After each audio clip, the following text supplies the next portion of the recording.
All right. We're starting a little early, about 3 minutes early, and we're going to get into this. Peace to be to all of you at this time.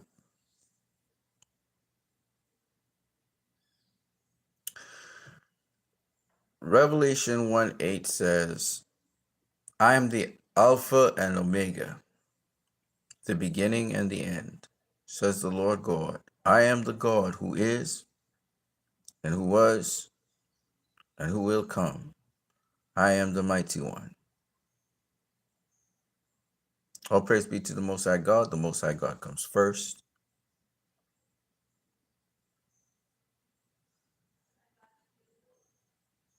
The Most High God comes first.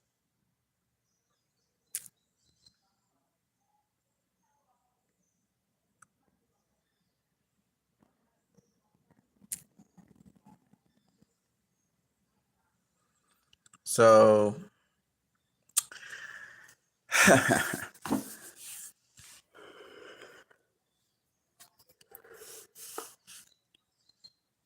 I was on Facebook, and on Facebook,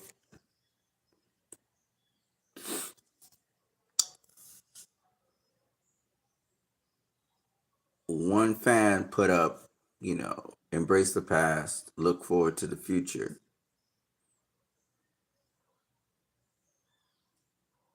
And we got to move on. And I said, well, when are you going to remove the granny's panties from Superman? And so a fan came back and started going in on me about Superman with the red trunks. I said, what's the current issue of Superman? Absolute Superman. Does Absolute Superman have trunks? Why not? I mean, why are they going with the trunkless Superman? I'm going to show you guys something.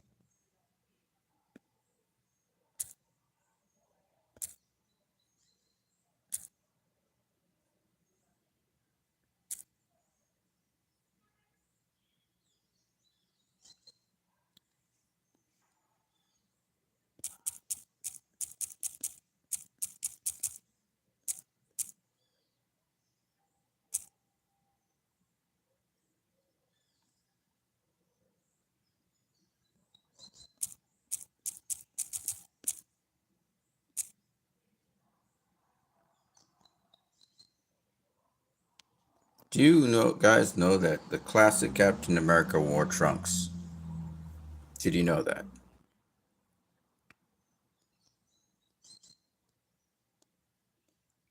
Right? The classic Captain America wore trunks. And then the modernized version of Captain America doesn't wear trunks.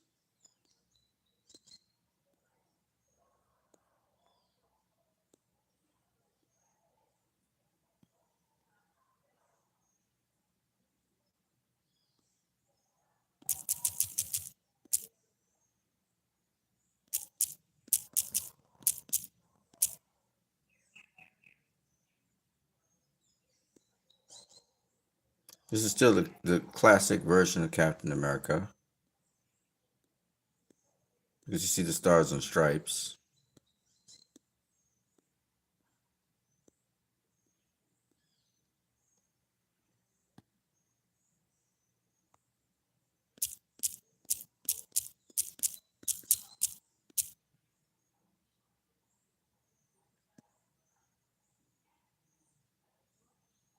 Right? So that's the modern version of Captain America.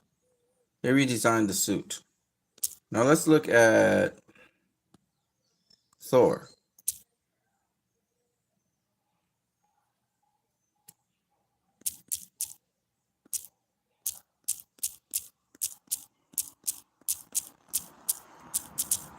Classic Thor. Classic Thor once again wore trunks. Wore trunks.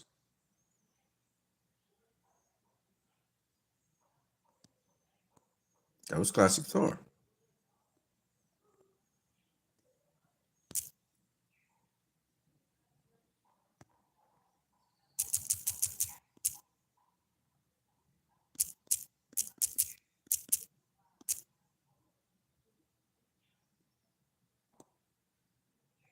This is modern Thor with Marvel.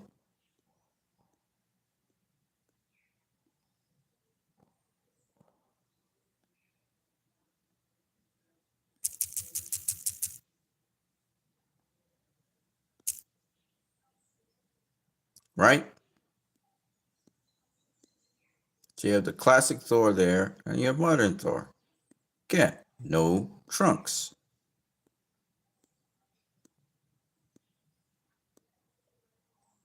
So why is it all of a sudden for DC? Oh, let's talk about Batman. Here's classic Batman.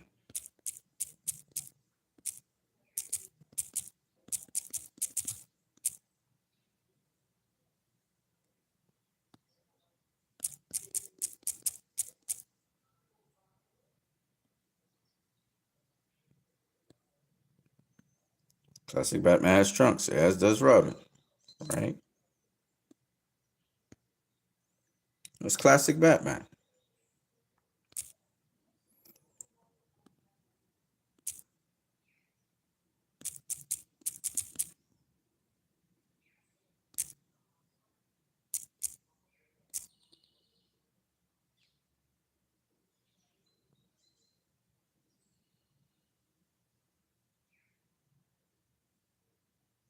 Trying to remember when we saw Batman. Batman was what? Batman 1982? No, it was 1990, right? 1989, right? Batman 1989. Look, no trunks.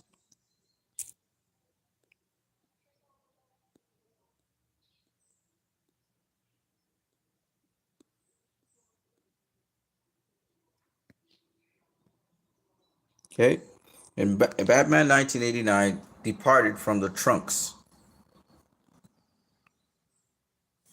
And Batman hasn't used trunks for a long time since. Okay? What is my point? My point is when you modernize a character, you just do away with stuff that is not necessary. Okay? There's no need for the Victorian trunks. But certain Superman purists say, oh no, we gotta have the trunks. And I'm like, why? Really, seriously, why?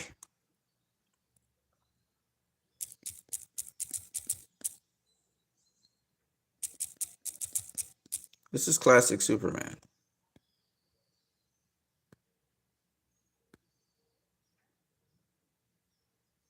I think this is more an artist, a fan's version of him, but nonetheless, classic Superman has trunks.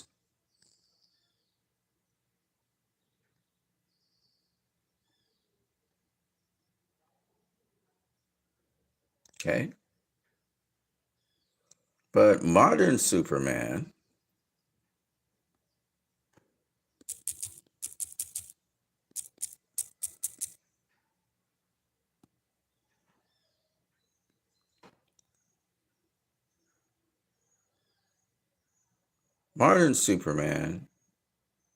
generally speaking, doesn't have trunks anymore.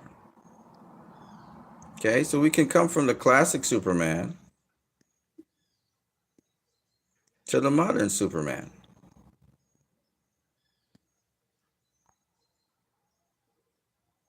Okay? Now, I'm not saying trunks, Superman must never use trunks or anything. I'm sure there's a form or style of him that can use trunks. And I know Jeff Johns tried to pull it back with the trunks. Okay? So I'm aware of all of these things.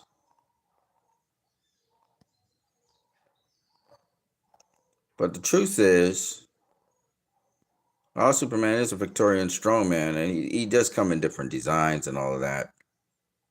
The truth is, Superman is modernized now. And therefore, I'm in favor of no trunks. It's just my thing. I think he looks just as much as Superman without the trunks than he does with the trunks. In fact, he looks more like Superman, in my opinion, without the trunks. Okay, they've done all kinds of iterations of Superman: evil Superman, gay Superman, all kinds of Superman. So they've explored the ambits with Superman. Some were popular and some were not. Okay, so why am I going into all of this?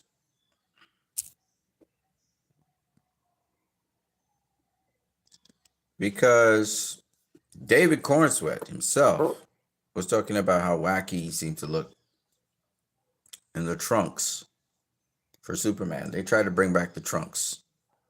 They also tried to borrow bits and pieces from Christopher Reeve's Superman, as you see in the general design. Well, All-Star Superman, right? In the design with David Cornsweet. So instead of going more Kryptonian, they've tried to sort of more humanify Superman. But in so doing, they're making him look like a clown. They're making him look too cost scale or too colorful. So he looks like a peacock more than he looks like Superman.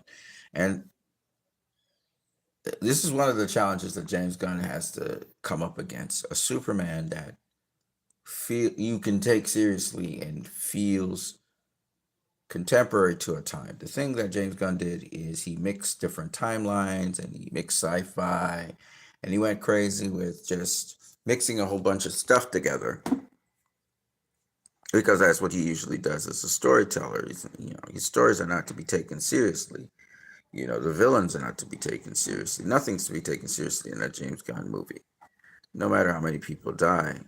And it's a sort of immature way how he puts things together. And he still tries to find beauty in all of that mess. It's kind of a Masonic thing he does, where he finds order through chaos. He'll find this Superman yelling a lot, his Superman yelling a lot of over the top stuff, a lot of gaffes and jokes, because he's trying to make fun of the superhero movie while trying to, bring about a truism, something emotionally gratifying for the audience. That is to say, some sort of gentle, soft, emotional beat that this is how he snags his audience. Okay. The thing about it is, it's hard to go through his movies, in my opinion, without being turned off because he really is as crass as they can come. And he does certain things not because they are pertinent to the situation, because most of the realism in the story usually he destroys. So it's more fantasy. So if a guy's cursing, he's really cursing excessively for no reason at all. Except, James Gunn says, well, the character's like that. And he gives himself a lot of leeway. He doesn't follow comics. He doesn't necessarily follow what you think, what fans' expectations of a character is. He's literally looking to muck the crap out of everything that he does. So that's the way how he does his filmmaking, you know. So when I hear people say, well, Superman is just a joke, Superman's always been a joke. These people who say that Superman is a joke, first and foremost, I don't think they're Superman fans, clearly. They don't know about Superman lore, neither comics or, animation or whatever. Superman is Superman is an icon for a reason, and I think that's the problem. James Gunn does not understand the mythology of Superman. So when it comes to he's gonna give his version. He's gonna give a gun version of Superman, and nothing's wrong with that. But the problem with it is the expectations by the audience, having seen Man of Steel, having seen Batman v Superman, having seen Zack Snyder's Justice League, the way how Zack put forward why Superman is relevant. why Superman is necessary in our world, why we like Superman. I don't think James Gunn can ever answer those questions. I mean, it was very thorough by David Goyer, Christopher Nolan, and Zack Snyder in launching Superman. Really, you could tell they thought out a lot of details about why Superman has, why Superman, meaning why is it that Clark Kent doesn't go around being super Clark Kent or just Clark Kent? Why doesn't he disclose that aspect of himself? And let me tell you how airtight Man of Steel is. You remember General Zod came down and talked about Kal-El and Kal-El and Kal-El and Kal-El. So everybody's like, okay, who's this Kal-El guy? Right? Lois Lane knows who Kal-El is. But, you know, at the end of Man of Steel, Lois Lane knows, Martian Manhunter knows, that is General Swanwick, but nobody else knows, right? Except his mother, which is crazy. And so, the movie Man of Steel explains why, he separates what people call Superman or Kal-El from Clark Kent. We know exactly why. We got that reasoning. We got the reasoning for why he went into news reporting. It's very airtight. The formation of Superman, which is Man of Steel. He's not Superman yet. Now, when people talk about Christopher Reeves and his first day out as Superman, that's bullshit. It wasn't his first day out as Superman.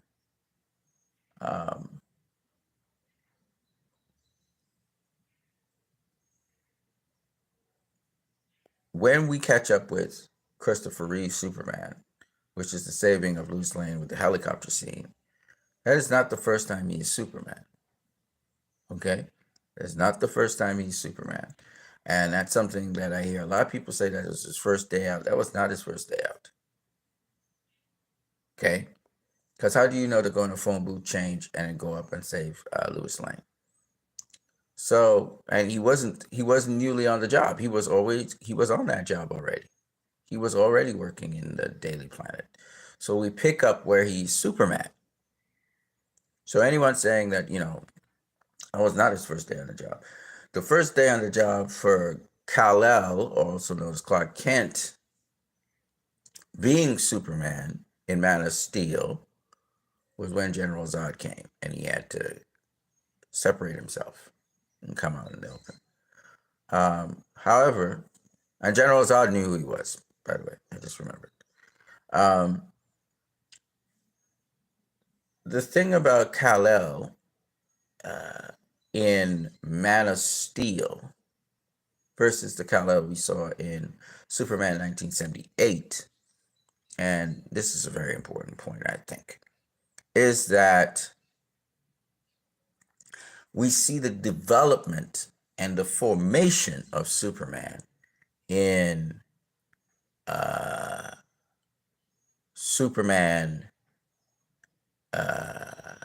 in Man of Steel. Okay.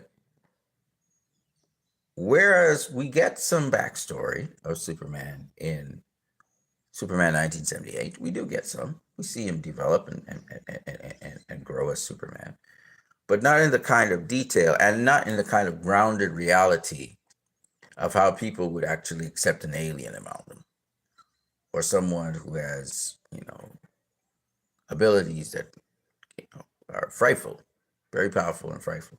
So while the original Superman comic, Superman #1 and Action Comics #1, where Superman was featured, speak about his parents saying that, if you have to keep your strength a secret because it could scare people. That was an original idea that came from the very first Superman comics. And that Zack Snyder was able to capture with David Goyer and Christopher Nolan in Man of Steel, which is really the comic version of Superman brings about, covers that. However, Richard Donner and Christopher Reeve, they never covered that. They never dealt with why Superman had to have dual identity. With respect to Superman's outfit, again, the original Superman story, Superman's both parents died. Both his parents died in the original Superman story, Superman issue #1, and also in Action Comics #1. His parents both are dead. So it's not his mother makes his clothes or his suit for him, as they try to make it out to be. It is actually he who makes his own suit himself and starts flexing out his powers. So there's a lot of things in the Superman lore that a lot of you don't know, and a lot of you are not up to speed with. It's just what it is. All right. Superman is a character that's evolved over the years. We've several different adventures, several different stories of Superman. But now the latest issue of Superman is Absolute Superman, which changes his origin story a bit. But nonetheless, is very interesting.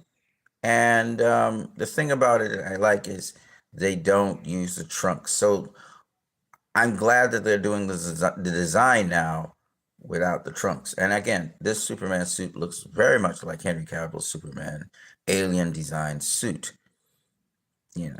And I think James Gunn tried to borrow from the New 52 suit with the kind of lines and stuff, but there was no reason for the lines except, oh, it's comic book accurate. It's using the New 52, which is stupid. That's not a reason. You have to get, like, with Zack Snyder's stuff, there's a reason for everything. With Christopher Nolan's stuff, with Chris Terrio's, not Chris, well, that's Chris Terrio and also David Goyer. There's a reason behind everything that's happening in the movies. That's not the case with James Gunn and what he's doing. So that's why I said that, it's hard when you come from that standard of what Superman is and where he's going and all of that. You remember Justice League 2017 and why it was a big failure? It was a big failure because there wasn't much thought put into that movie. It was very superficial, and you didn't feel anything. And it's sad to hear them say that was an improvement from, BVS. I mean, clearly BVS is it's probably one of the premier comic book movies out there. It didn't get the credit it deserved at the time it came out, but a lot of people didn't know what to make of it anyway. It was quite a movie that involved all kinds of different genres were put into it and so on. A lot of love and care and dedication. And that movie probably will stand the test of time and probably be one of the best or the greatest superhero movies of all time if these things are allowed to continue onwards. And, I recently watched some people from the general audience watch at Batman v Superman, and they really loved it. And it shows me, even though the lady didn't like the Batman, the Ben Affleck's Batman illustration, because, Batman was, killing people and stuff like that. But which happens in almost every Batman movie, except for I think Batman and Robin. Every single Batman movie, except Batman and Robin, Batman has killed. Okay, he's killed and he's killed and he's killed. Batman kills, and a lot of times.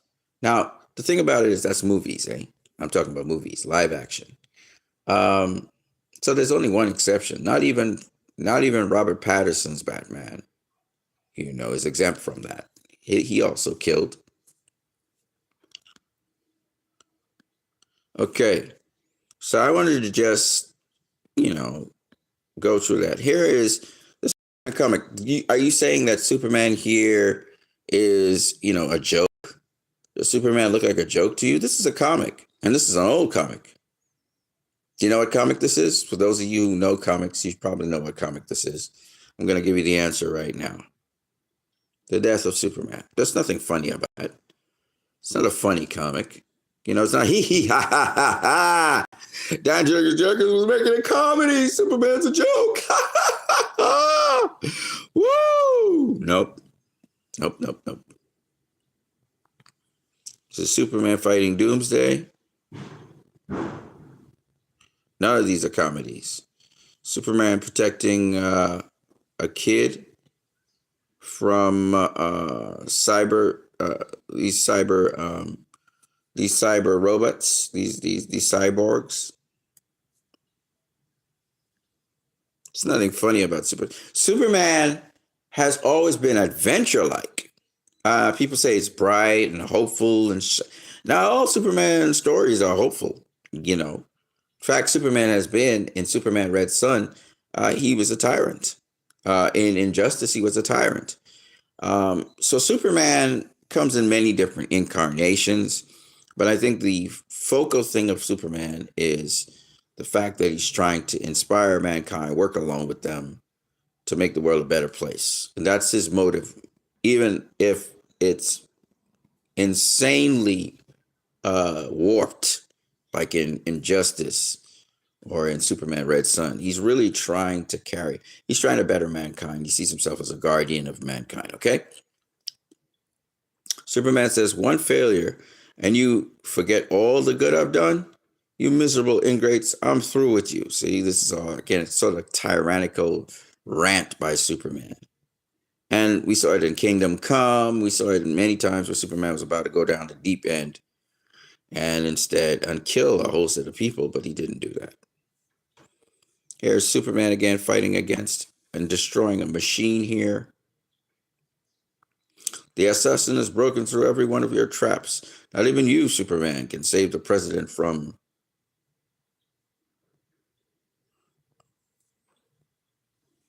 Okay. Superman has many adventures. There's Superman flying off. Wipe that smile off your face, Superman. Here's a modern day version of Superman. And again, I think this is Superman with the jeans.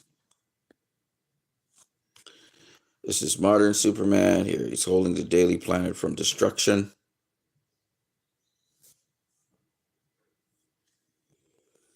It's classic Superman. He's going up against what looks like Metallo.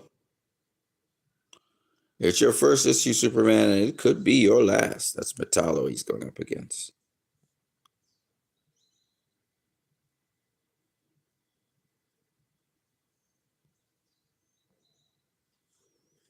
And this is Henry Cavill as Superman, hulking Superman.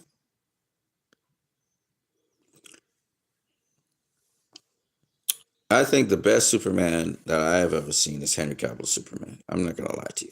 And yeah, I know Henry Cavill's a Brit, but still. There's some pictures of Superman. Henry Cavill's Superman going up against Darkseid, which we all want to see.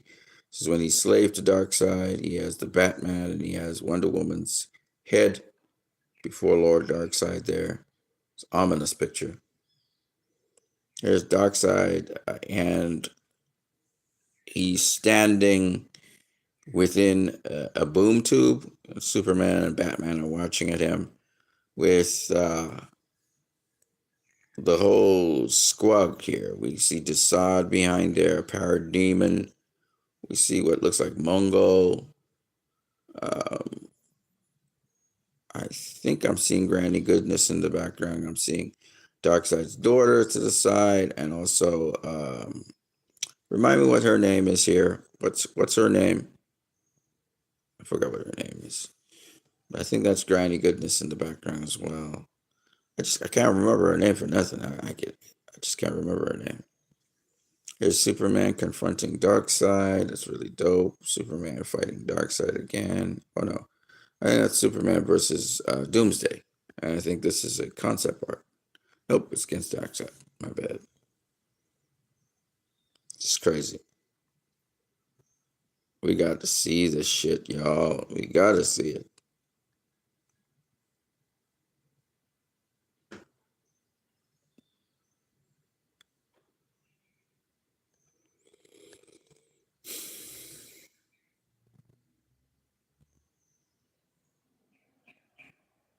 I see that a post-apocalyptic world too.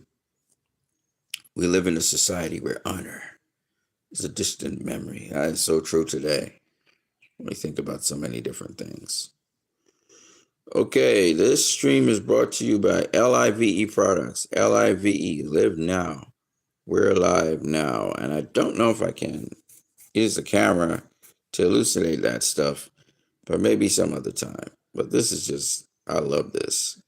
Look at that. That's Martian Manhunter, by the way, ladies and gentlemen. I don't know. I just love these movies. Here is Henry Cavill being interviewed by Lois Lane. And then you have Christopher Reeve being interviewed by Lois Lane as well.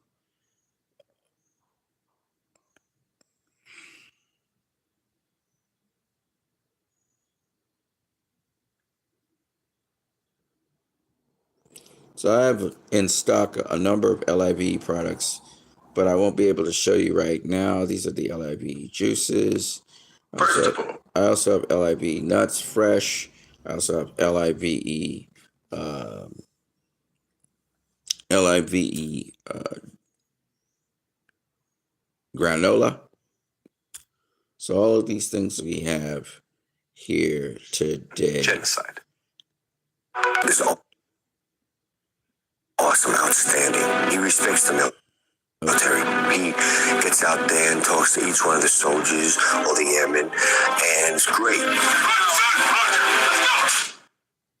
Authentic thing that Zach wanted and really paid off was that all the soldiers in the scenes are real soldiers and airmen. They're not central casting extras. I think every one of them had deployed at least once or twice, either Iraq or Afghanistan. They knew how to put on the equipment, they knew how to hold the guns, and they knew how to be authentic because they were the real deal. Zach, the director, is awesome, outstanding. He respects the military. He gets out there and talks to each one of the soldiers or the airmen, and it's great.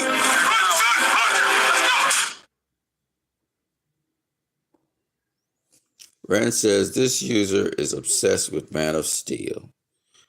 The cinematography, first of all, is crazy. Okay, it's fantastic cinematography for Man of Steel. But the other thing I think that's interesting is how grounded this stuff is. And again, I can't emphasize enough how grounded this sci-fi was. It wasn't really a fantasy film. See, fantasy films, sci-fis are different to fantasy films. And I don't know why they call it fantasy adventure.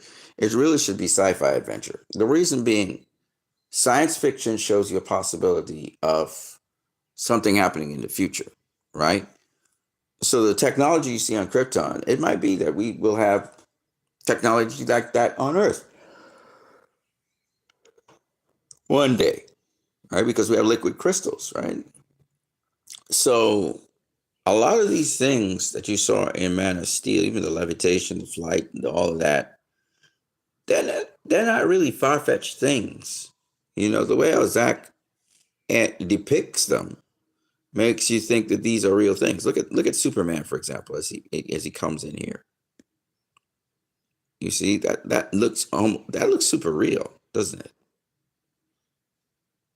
Right? That looks super real. And there is Henry holding a girl, probably coming in on a crane.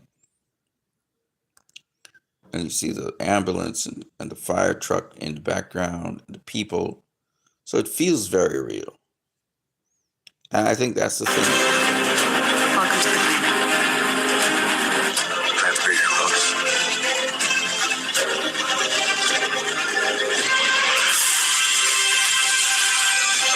I gotta find a job where I can keep my ear to the ground, where people won't look twice when I want to go somewhere dangerous. Once you meet our new stringer, once you show him the ropes. This is Clark Kent. Good luck, kid.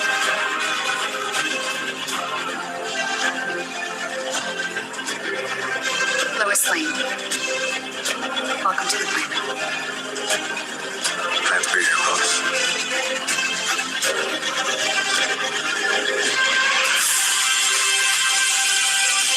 I gotta find a job where What's so cool about that, once again, is the multiple meaning of words. Like he'll say something and it means multiple things. Like Lewis Lane says, "Welcome to the planet."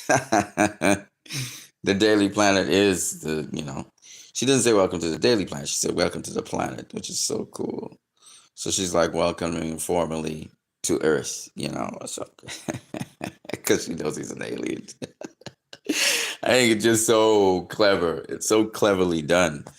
And, to see the humanity from an alien is another thing as well. Because remember, Superman's an alien. He's not human. As General Sot said so correctly, he will look like you, but he's not one of you. He's not a human, but yet he embraces humanity. And that story is so potent. I don't know how you guys see this, but for me, as a child of God and as a follower of Jesus Christ, I don't feel like I'm from this world either. You know what I mean? So I can understand the religio aspect of Superman. That, the Jewish guys that made this character, because they were Jewish, they were immigrants. Two, again, the teaching of God's chosen people, they didn't feel like they were from this world either. So it was just really interesting to see that. And the way how we should embrace a stranger within our gates. A lot of times we use the word stranger, but stranger can also be someone who's from another world, another culture, another, ethnicity, another genealogy, but we embrace them, we welcome them. And this is what hospitality is, right? At its essence. So for me, when I see xenophobia, when I see homophobia, I know I don't condone homosexuality. I do not condone it. Okay.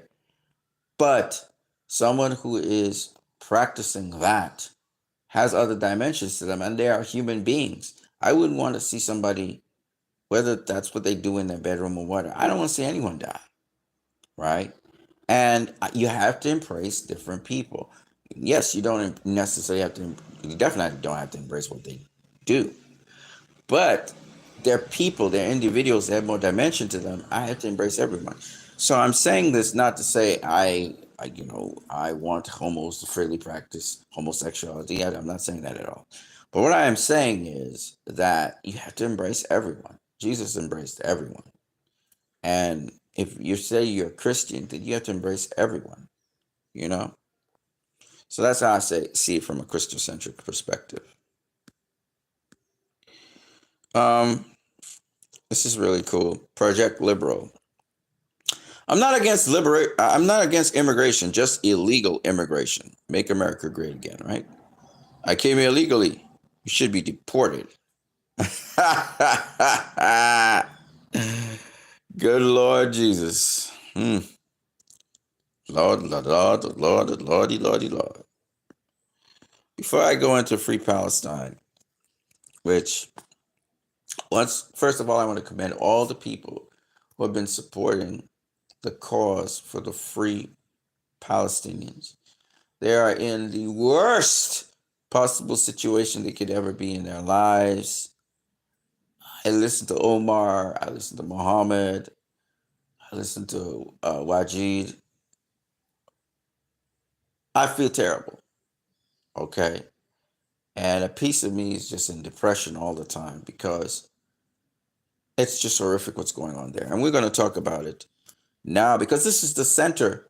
This is the center of what the Middle East conflict is about. It's a nation that's trying to impose itself and ethnically cleanse out a people, remove them, erase them from the earth, erase their members, target them wherever they are in the world so they can't speak out, as what happened with Mahmoud Khalil.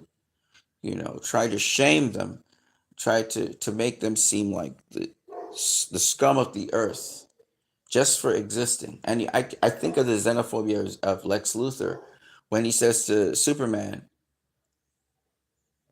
I don't hate the sinner, I hate the sin. And your sin is existing. When existence, your very existence is an offense to everyone else, something is wrong with that. And we've been taught Western values, supposedly Western values, and supposedly we're supposed to embrace Jesus, right? That's supposed to be some sort of the West religion, which is a ripoff of the East, and they, sanitized it a certain way, and they divided it a certain way so that religions would never come together in Christian faith, and chopped it up into pieces, pitted against Islam, and all kinds of shit that's just really stupid, okay? But it's demonic, of course. And I say all of this to say, before I get into the series of videos that we're going to be watching, that this is the same thing as the xenophobia that Lex Luthor tried to do. He pit Batman against Superman. That's like Christianity versus Islam, or Christianity versus Judaism, or Judaism versus Islam. He's pitting them against each other. They have the same goals and aspirations of peace on earth through different strategies, but instead of working together, Lex cleverly uses his xenophobia of Superman to pit Batman against him.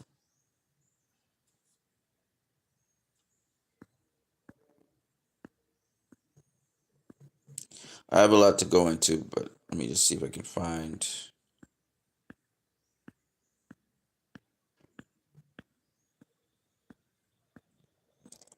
Okay. Shout out to Carlos Digital. And the winner of this year's Punchable Face Awards is this guy here.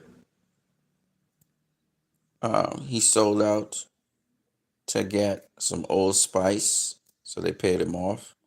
Let's just lie and say this was an excellent movie for a bar of Old Spice. We see our politicians being like this guy. We see our leaders being like this guy, and companies just selling out to the highest bidder. One thing you got to say about the Jewish people is they know how to get that money. And once they get that money, they use it as leverage. We saw that, the horrible Israeli tourists, the countries want their money so they can do anything they want in the country, and the countries kind of pardon them because they're being bribed by them. They're being, they say, oh, we're driving your economy by carrying our money there. So you want our money, right? We patronize you a lot. So it doesn't matter how we treat your workers, etc., right? This guy is a sellout, and he doesn't even know it, And it's sad to see guys like this sell out their souls, and they'll write whatever they need to write to endorse something. And I know he's not genuinely hyped about Superman. He will not tell us the truth about what he thinks about Superman after he's seen it. And that's the sad thing. These guys know how to act. They know how to perform for a camera. But you see them otherwise, and they're sometimes very narcissistic. They're sometimes very depressed people. And it's sad because they portray this image that they're happy and this is the best thing ever. But they're not.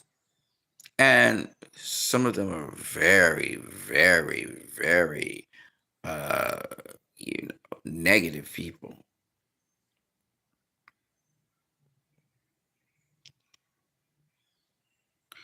Okay, I got one more thing to say, and then ooh, yes. Oh, this was just awesome. Corn Sweat saves people, unlike Henry Cavill. Well, let me leave this here, says Cavill. And of course, you see him stop the.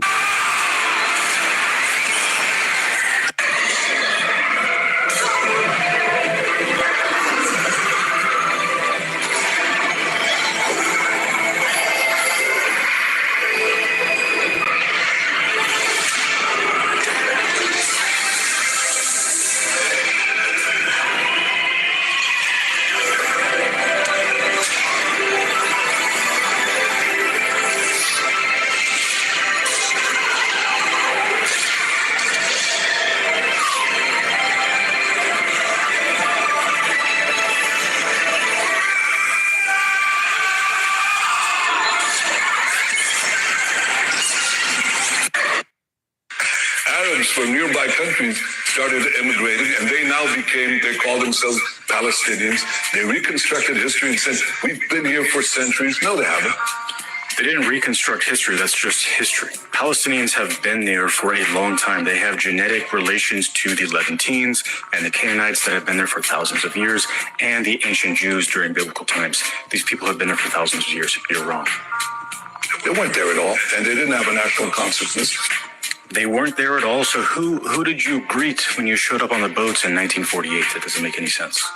We came back, made it our land, and we said, okay, we live together.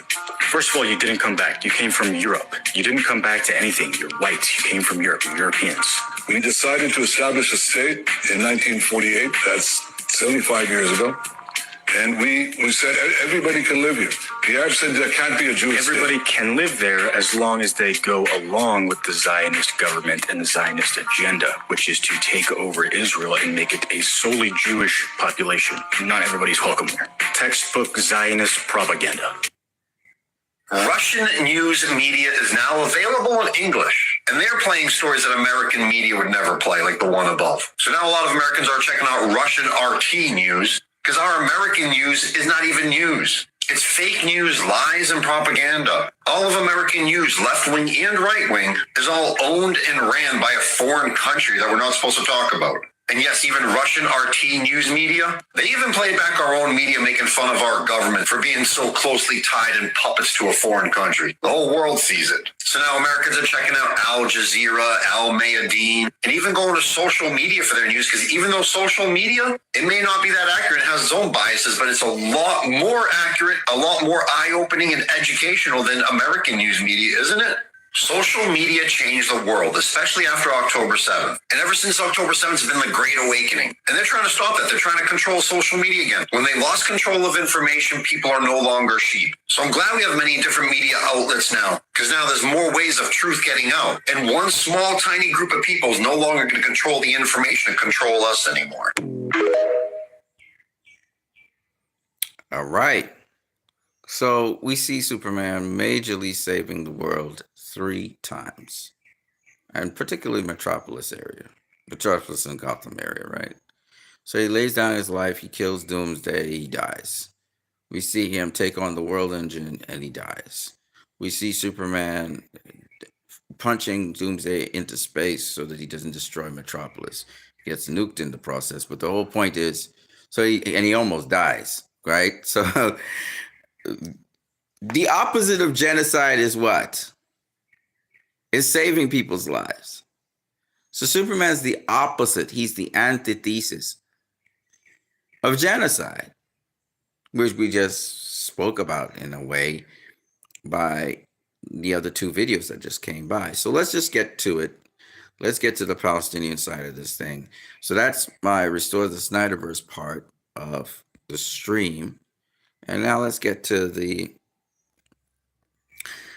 anti-Zionist part of this stream. I'm going to talk a little bit of geopolitics and stuff like that.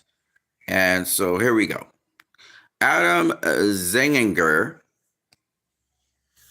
Slava Ukraine, says this should be bigger news. Breaking: U.S. lifts several sanctions on Russia tied to civil nuclear energy. A new Treasury license issued June 27 allows transactions with major Russian banks, including Gazprom Bank, Sberbank, and VTB, to support foreign nuclear projects started before November 2024. Hungary's EU 12 billion PAX 2 plant with Rosatom is expected to benefit directly. All right, so I don't know why we're talking about Hungary. And let me tell you why Trump's trying to open up negotiations with Russia. They're really trying to break the Russia-China partnership that has begun. And they're trying now, you see, Trump also tried to offer $30 billion to help Iran with their nuclear, their nuclear program that they have. But obviously, Iran's going to reject that, not take that money, because what the U.S. wants to do is try and have some influence in both Russia and Iran so they can do sanctions on them. And that's never going to happen ever again. Iran, Russia, and China moving the world away from the U.S. and its influence. And it's just what it is. We're looking at a dying empire.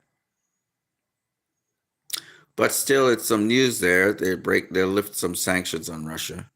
Russia doesn't give a fuck, to be honest with you. In the UK High Court will deliver judgment on our challenge over UK arms sales to Israel. The court failed to meet our demands, but we achieved a partial suspension of UK arms to Israel, exposed government complicity in war crimes, and rallied public support. This is a breakthrough and just a start. We fight on for justice. Join us at Glan/Law, Royal Courts of Justice at 1 p.m. So they're fighting hard when it comes to that. All right, this is Double Down News. The IDF can never be a victim. Clearly, they're not a victim. Was taking place. While the Glastonbury Festival was taking place, hundreds of Palestinians, many of them children, were killed by the Israeli military in Gaza. The Israeli military is in no way, shape, or form a victim. It's an occupying force which, according to international law, has no right to self-defense, let alone genocide. It's the IDF, which stands for the Israeli Defense Forces. Dead of starvation. So we have this song, Death to the IDF. I'm going to play it for you guys. And listen to the rationale behind it, because it makes sense. Call it defense.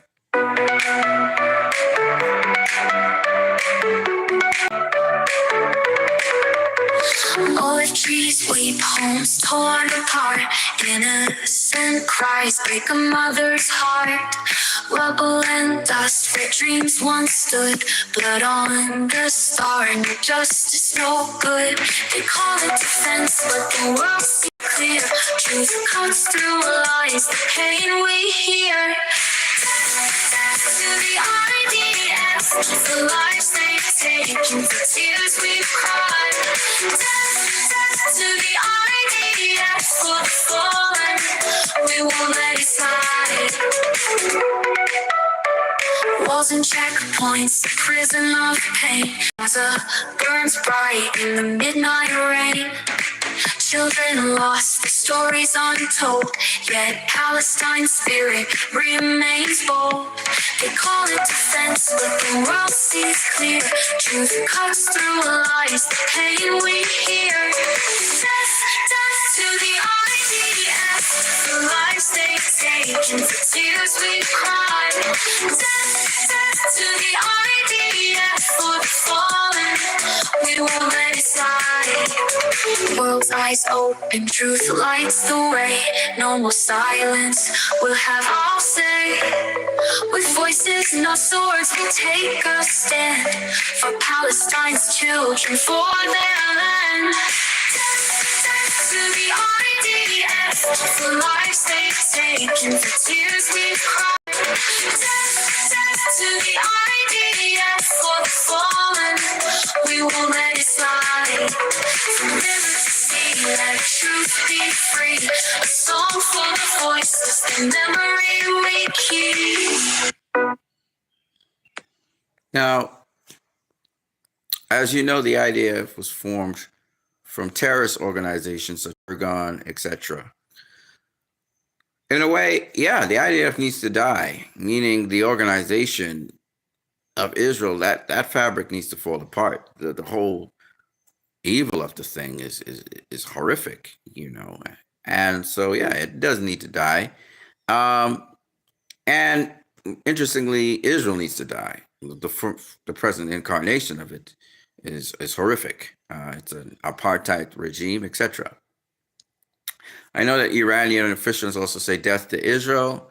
I agree. That country needs to die. I just think that Iran had the opportunity to kill Israel, to destroy it as a nation, and they didn't take that opportunity. That's a lost opportunity. They should have just continued to bomb it, forget about the ceasefire deal, and just bombed away.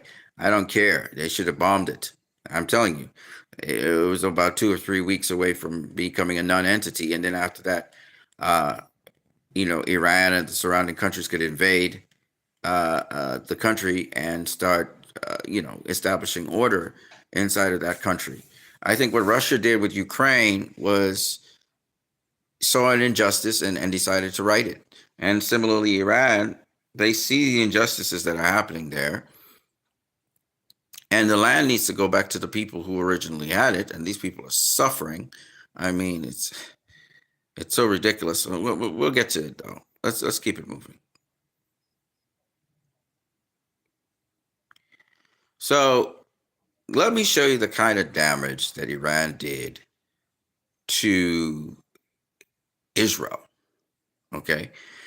Truth Teller says, and he's Russian, obviously, the Israeli website Hess has allegedly been hacked and has revealed the deaths of the following individuals: 6 senior military generals, 32 Mossad officers, including the head of Mossad, has been killed in these strikes, 78 Shin Bet officers, 27 naval officers, 198 Air Force officers, 462 soldiers, 423 civilians, and 11 nuclear scientists. More than 1,228 Israeli terrorists were killed. Bloomberg has estimated Israel's damage and compensation claims at $30 billion.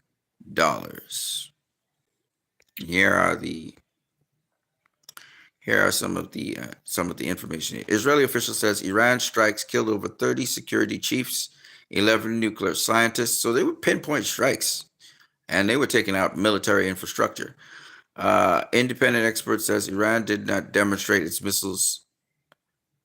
Independent expert says as Iran didn't demonstrate its missiles. Independent expert says as Iran didn't demonstrate its missiles have great accuracy, there's effectively nothing stopping Israel from conducting the same operation in the future.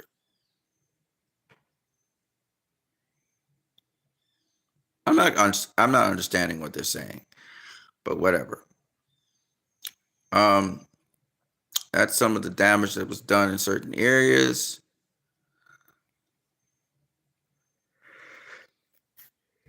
And Iran hasn't even shown its full capability. Who's going to compensate Israel for the war that it started itself for no reason?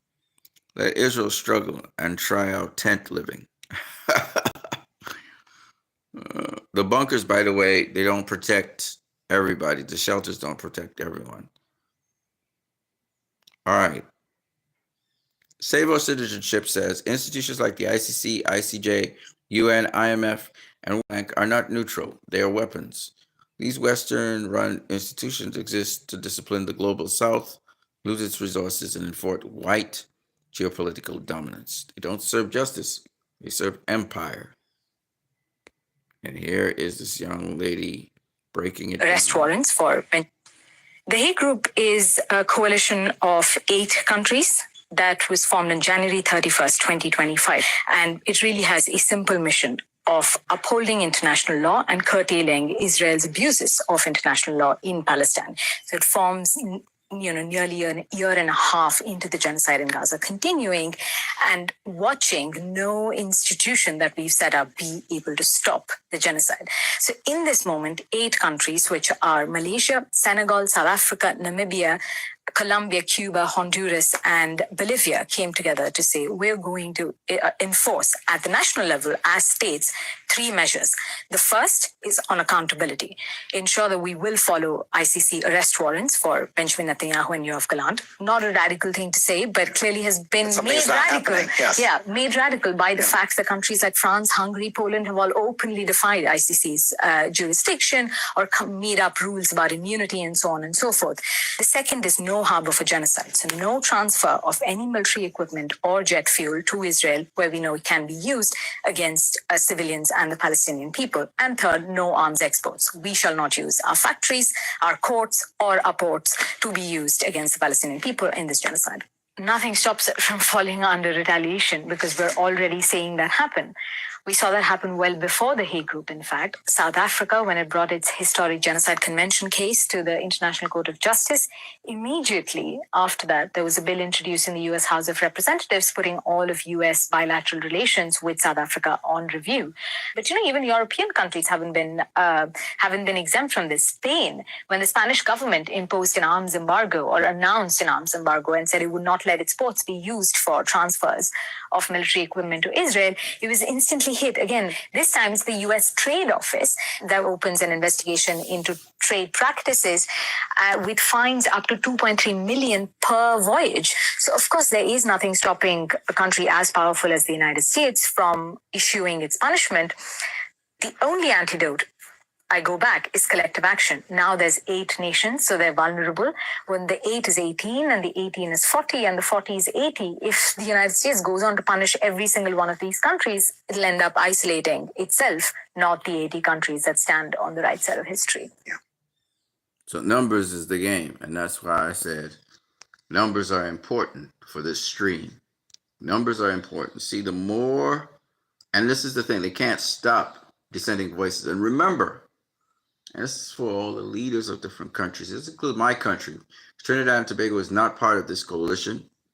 Trinidad and Tobago is not part of this stand to arrest Israelis who are IDF soldiers. We don't ID them here. We don't do anything.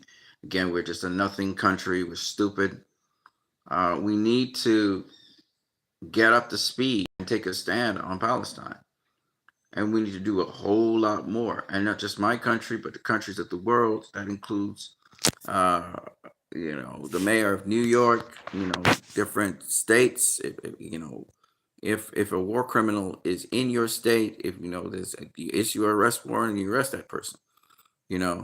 Netanyahu, again, almost lost his life. The head of Mossad died when Iran bombed them. Let me just say, Iran didn't fly any planes to shoot these weapons. These are long-range weapons coming from very, very far away.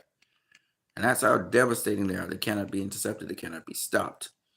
And Iran has not even started to show their technology yet. It's just like Russia hasn't unleashed its real potent weapons. Iran's the same thing, Okay, let's keep it moving. So this is very important. To get teeth into the ICC, all the nations of the world need to comply with it. And the other thing I'd say, and the law is on your side. That's the thing. A lot of people need to understand the law is on your side. You don't have to bow down to the United States of America and the puppet governments that are there. We need to attack them. We need to attack them. We need to take them down, the media, etc. Okay. This is Blakey, and it's going to be funny. Fired. They removed them, but actual lol, how much the BBC trying to censor Nika backfired. They removed them from their lineup, which is like insane censorship, and wouldn't broadcast their. Okay, so Nika, for those of you who don't know, they said fuck Israel, all right, in one of their concerts. So they banned him. The BBC banned him. Well, listen to this. Performance. Because it's not the genocide the BBC wants to stop, it's artists calling it out. And then this Bob Dylan guy came out and was like, hold my beer. Led the crowd in chant saying death to the IOF. I guess the BBC wasn't prepared for that. And then he went on Instagram last night and put this epic story up. I can't not also find it hilarious, though, all the Zionists melting down about it on Twitter. Like, you're really out here whining and crying because a guy led a chant in a crowd about a military committing genocide, a military that we know because they admitted it themselves, shoot at unarmed civilians every single day as they desperately try to get aid. The war crimes aren't offensive to you, though. The genocide being carried out by this military is not offensive to you. Artists leading chants about a fucking military at a fucking music festival is what's offensive to you.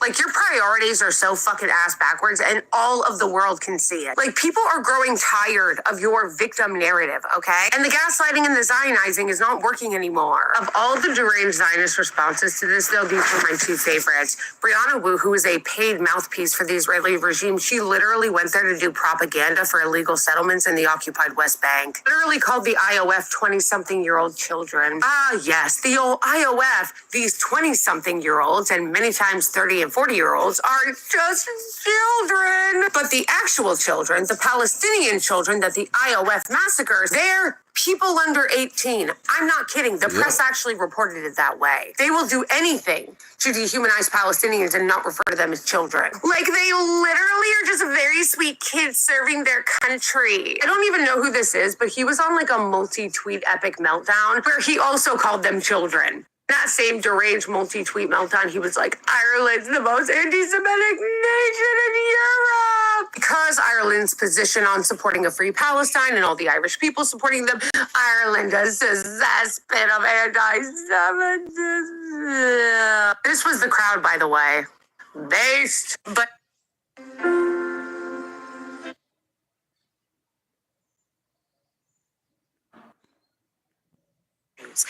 Yes. Intifada means a violent uprising against the Jews. Yes. Intifada means a violent uprising against the Jews. That word intifada just means violence against Jews. There's nothing else that it could possibly mean. Forget the military occupation and subsequent siege and blockade of Gaza and these people crying out saying, yeah, exactly, cry harder. That's what I said. I said, did you try crying about it? There it is. See? We're going to ratio this. I'm here for the ratio, okay? But you know what's funny is that she says that globalize the intifada just means it's calling for worldwide violence against the Jews. Well, I actually retweeted this because when I say when you want to incriminate Israel, just quote their own officials, right? Because she says well, that's not true according to the Israeli government. They never looked at intifada as meaning a violence, unremittent violence against the Jews. According to Israel's own foreign minister, Shlomo Ben Ami, an intifada is an authentic struggle for Palestinian self-determination, end quote. He lived through two of them. And he also was crucial in the implementation of the Oslo Accords and the subsequent Camp David meetup. So you had the first intifada, which happened in 1987, and that eventually led to the Oslo Accords. The Oslo Agreement was another farce. It was another way of getting Israel to hire Palestinian subcontractors to basically do the duties of a military occupation without an occupation actually being present. Both of these times, by the way, the only reason it became violent was at the escalation of the IDF, both intifadas. By all accounts, even by the Israeli government itself, the first intifada and the second intifada began peacefully. These were peaceful gatherings of protest. What were they protesting? They were protesting the violence. They were protesting the only aggressive violence in that place, which was committed by the IDF. And they were, because, as we know, the IDF is capable of the worst shit, and they have been time and time again. I mean, they're constantly provoking, constantly raiding into the Gaza Strip, constantly. They're terrorists. They were formed from terrorists. They operate like terrorists. They're terrorists. The terrorism that we have in the world is because of them. Targeting civilians. I believe that the first intifada happened because of a traffic stop. This was what set it off completely, was a traffic stop. This is in 1987. They're still considered legally a military occupation that is operating within the occupied territories, which is different from what the legal terms of occupation were in 2005. Okay, so just to make that clear. But the IDF was patrolling, and they pulled over this car, and I forget whatever reason, but they end up shooting them and people are killed. I forget the exact numbers, but that's what sort of set off this catalyst that became the first intifada. And the same can be said for the second intifada, which was also due to what Henry Kissinger has called freezing the conflict, and as a number of U.S. diplomats have called this, is prefer a frozen conflict, which just means that Israel's continued its occupation. Nothing changes really, but everything that they've done up to that point has been normalized. The Palestinians grow frustrated. They look at the PLO, they look at at the PA as corrupt, the Fatah movement under Yasser Arafat. They start to see these VIPs in the Gaza Strip as really traitors to Palestine because they are being paid off by the Israelis. And that's exactly what's happened. That was outlined in the Oslo Accords themselves, the first one, and subsequently in the Camp David meetup, which happened after the first Oslo Accords ultimately failed to produce peace because the second Intifada happened. Even the Oslo Accords themselves in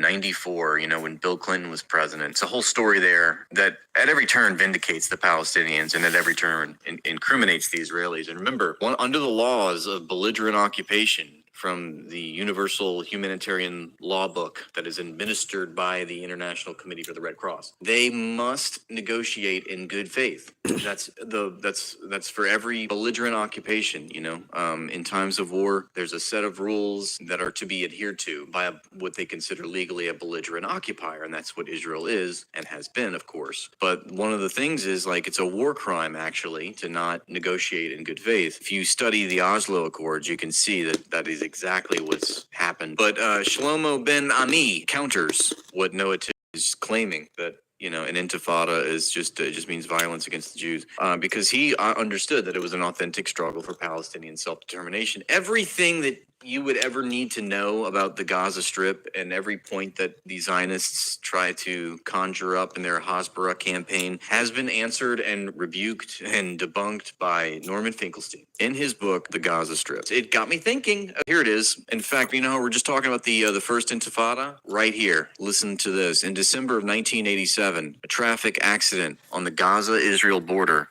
that left 4 Palestinians dead. This is exactly the traffic stop I was just referring to that triggered the first Intifada. So I was not lying to you, okay? That left 4 Palestinians dead, triggered a mass rebellion or Intifada against Israeli rule throughout the occupied territories. I mean, it's like saying the Warsaw Ghetto Uprising was just violence against the Germans. They hate us because we're German. That's exactly what it is. And the people like this, it's like, don't just stop there. Take your logic and apply it to, if you want to be principled about it, you want to be consistent about it, then apply it to all other historical precedents. Apply it to all other historical analogs where you had the dynamic of colonized and colonizer, occupied and occupier, oppressed and oppressor. So the Nat Turner Rebellion of 1831 rose up and revolted against their slave owners. The slaves that revolted against their slave owners, they were also just violence against the whites, I guess. Just because they're white. Classic Zionist move to just make it about ideology. Don't look here to the actual physical material reality of what we're doing, what the functional role we are serving in this society is. Forget all that. Think about this other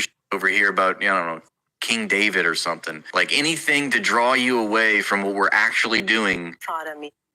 Can you give us some of the maybe more shocking or surprising things that this New York subsidized funding is going toward, and things that might surprise people watching this, or might even perhaps surprise people who are donating to those said charities?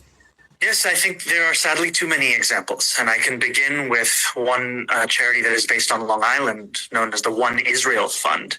And over just a few months, they raised more than $2 million.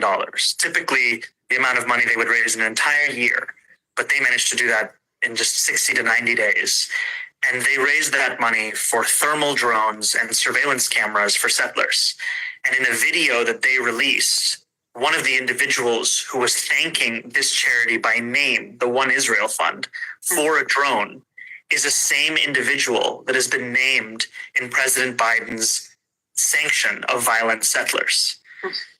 So we have the president saying this is somebody who should be facing the full accountability of American law, and then the refusal to apply that to state law means that same person is benefiting from tax-exempt status being bestowed upon this organization. We have other charities registered in New York, like Israel Gives, a crowdfunding platform that allows people to donate with tax deduction to the Israeli military, including units that are currently serving in Gaza, carrying out a genocide. And this is something that is all occurring with the tacit permission of New York law. And I would say the most stunning example, though, comes from a charity that is raising money for pistol to rifle converters to send to settlers, to take a weapon that could already take someone's life and enhance its capabilities. And these are not intellectual fears that we have. These are ones that are applied on a day-to-day basis, where hundreds of Palestinians have been killed by the military and Israeli settlers over the last few months. And some of them will likely be killed by weapons that we in New York have facilitated the sending of.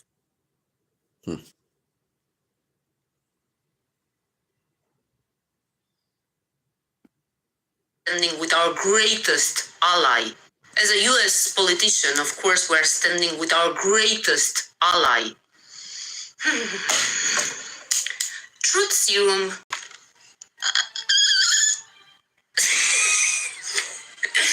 I've been selling out the country for decades.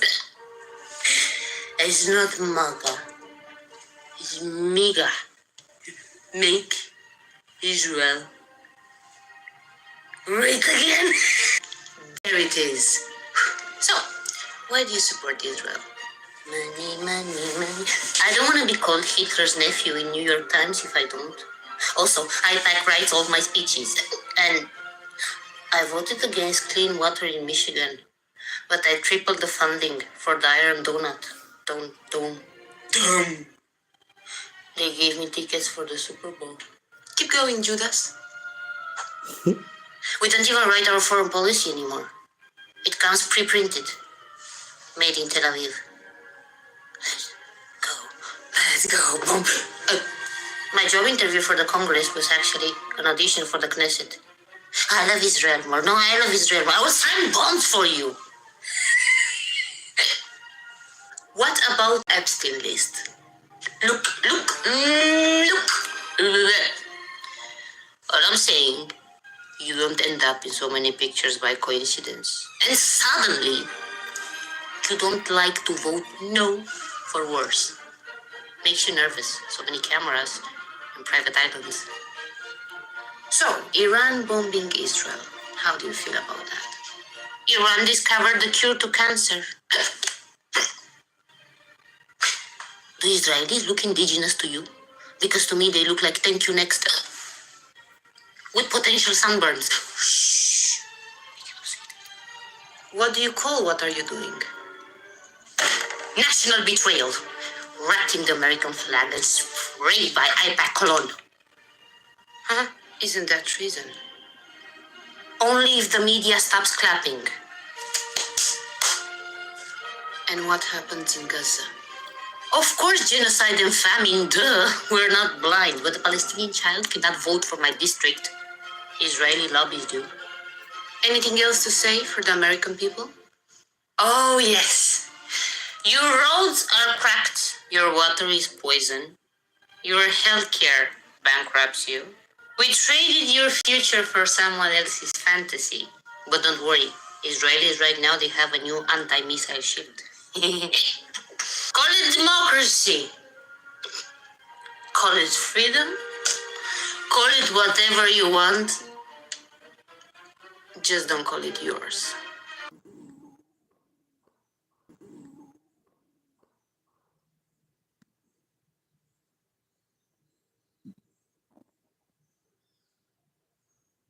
GPS and replaced it with China's system, and nobody's talking about it. They completely blocked all American GPS signals within their borders and switched to China's Bato satellite system instead. And this is way bigger than people realize, because for decades, America controlled Iran's ability to navigate in their own country. By the way, this Every is time AI. Iran needed high-precision navigation, GPS for military, missiles, or infrastructure, they had to use American satellites that could be turned off whenever the U.S. wanted. But China spent 30 years quietly building Bato as an alternative to American GPS, and now it's actually better in some regions. Why did China build this GPS alternative? Well, because America once shut off GPS for a Chinese ship they suspected of carrying banned cargo. The ship was left floating blind in the ocean for days until American troops boarded it and found nothing wrong. So China said never again and built their own GPS system. Now, Beto covers 140 countries and processes over 1 trillion location requests daily. Iran's switch to Chinese GPS means no more GPS blackouts during conflicts and no more begging America for basic navigation services. This signals Iran's complete break from American technological control and their move into China's sphere. We're watching the birth of two separate digital worlds, one controlled by America and another by China. As we speak, countries tired of Western dependency are gradually choosing Chinese technology over American systems. Follow for more updates on global politics. Yep.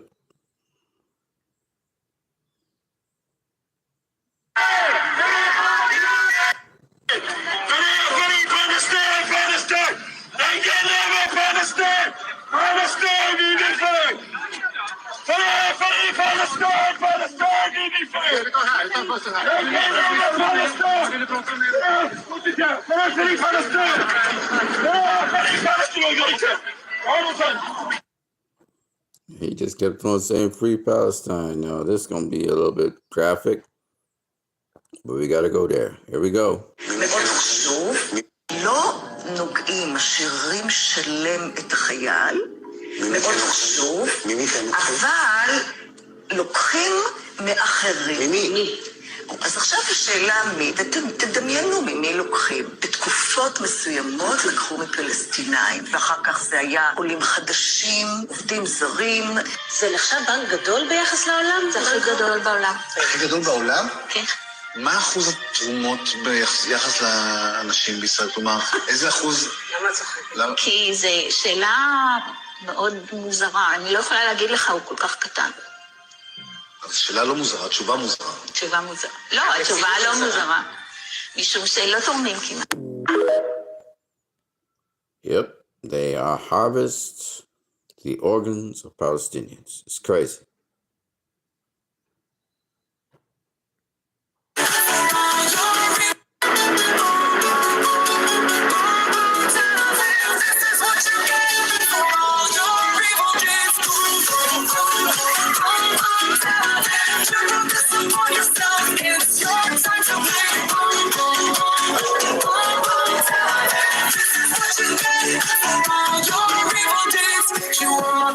Kids, but now you're getting hit. Iranian missiles have your entire skyline lit, and you cry victim and say you didn't start this, but the whole world sees that your lies are retarded. Now you feel terror like the Palestinians. Does it feel to have bombs drop on your civilians? You could avoid it all this if you wanted to, but humanity never expected good behavior from your Jews.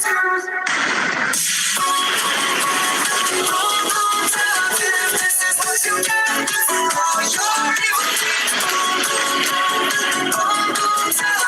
You put this upon yourself. It's your time to bleed.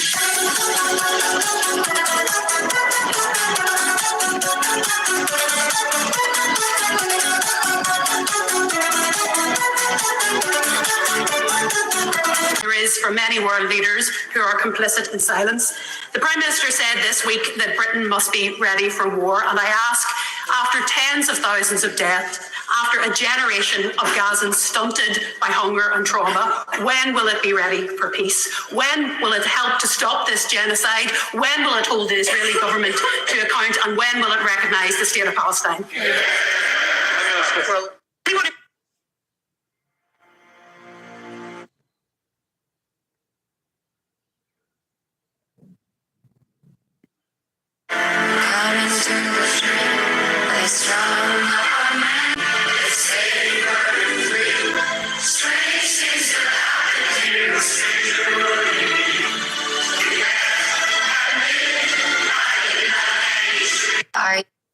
First, I would just caveat it. Like I said, there are exceptions. You know, even now, when you're reading in Haaretz, soldiers giving testimony that we were told to shoot at these aid distribution centers, etc. So there are Israeli Jews who are exceptions to that. But how that applies to so much of society, your point stands. And how do we understand it? I think first we have to acknowledge that there is a degree of the pre-programmed in this. When October 7th happened and Israel chose to talk about it in the terms that it did, the biggest atrocity against Jews, most Jews killed since the Holocaust. They were hitting a button. They knew they had prepared that button. The Palestinians did not conduct the Holocaust, but they had so dehumanized, so wrapped up in that terminology. Yes, there was trauma, but there was learned trauma. Israel built so much of its identity on we are persecuted, these are the modern day persecutors, that you just hit that button. Secondly, you then saw a society that became so pumped up. I mean, when hopefully we can look in the rearview mirror at this, but we'll be looking at such horrors, you know, the role that some of the media played. Read Arwan Madawi today in The Guardian, just going through the statements. I mean, it's an opinion piece, so it's obviously not Guardian editorial policy. But she actually sets out what Channel 14 has done. This is Radio Rwanda style incitement genocide. Do not underestimate the extent to which Israeli society has just been washed with all of this. Next, and of course none of these answers are satisfying to me either, by the way. Next, I think at some level, Israelis know we have tried to remove these people. We did a Nakba. We have treated these people so inhumanely for so long. Of course they're going to rise up. We have to finish this. I think at some level there is even a subconscious awareness that I'll say it in grand terms, but I'm kind of saying that it plays out in ways in people's heads that the very existence of Palestinians is the challenge to the completion of the Zionist project. That the Zionist project comes in place of the Palestinians. And that's why I do not believe in an Algeria zero-sum outcome. But I do believe that if you're going to avoid that, I don't care what you ultimately call it, the practice of it is going to be the de-Zionization of that society. Today we will become the first country in Europe to bring forward legislation to ban trade with the occupied Palestinian territories. This is an important measure because we are speaking up and speaking out on behalf of the people of Ireland in relation to this genocidal activity. But of course I actually think and hope that the real benefit of publishing this legislation today will be that it may inspire other countries to do likewise, because it's important that every country uses every lever at its disposal. How can people profess to be more offended by an idiot rapper shouting bilge from the stage in Somerset than they are by the continuing carnage in Gaza? It's extraordinary when you stop to think about it, right? But I'm guilty as well. I think that the situation in Gaza is 17 million times worse than anything that happened at Glastonbury over the weekend. Are you familiar with the name of Nissim Vittori? I mean, if you were in Israel, you'd know. He's the Deputy Speaker of Parliament there. He's the Deputy Speaker of the Knesset and a member of Benjamin Netanyahu's Likud party. He has called, without any particular pushback, as far as I've been able to establish, for every man in Gaza, every Palestinian man to be killed. That is genocide. That is a member of Benjamin Netanyahu's party in Israel calling for genocide. He's literally calling for a genocide.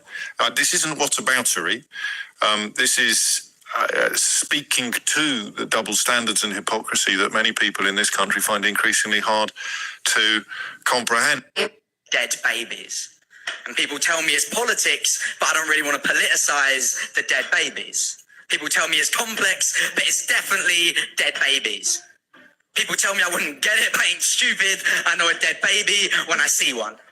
And the internet is just a bunch of cables run under the world like veins, you know, that dead babies cause through. And the more dead babies die, the less tears they each receive. I fear we have an ever-reducing tear to dead baby conversion rate. We're running out of tears. I don't think we've got enough tears for all the dead babies. Sometimes I like to imagine all of the veins of the world suffocating the earth, like an apple in a firm grip of body horror images, just a few dead babies away from being crushed under the weight of its Facebook-freed tragedies.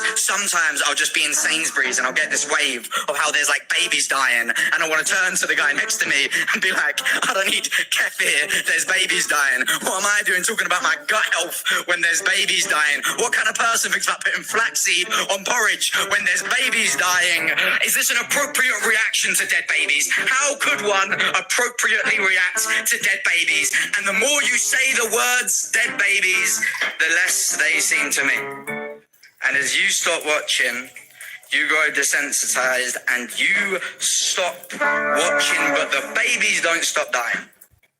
But you stop watching, but the babies don't stop dying, and you start eating kimchi, but the babies don't stop dying, and your gut's doing great, but the babies don't stop dying, and you're running out of tears, but the babies don't stop dying. We have an ever-reducing tear-to-dead baby conversion rate. We cannot just simply sit at home and despair, grow desensitized. We were born to see dead babies and to fight. The veins beg for your change. There may be blood in the cable, but there is power in the wire. And one day you wake up and you see a picture of a real dead baby, and you see it for what it is, a real dead baby. You follow the cable back to a distant land, to a mother who mourned her son, to pain, to a name, to a man who once called himself a father, to Hamza al-Daya, a real dead baby.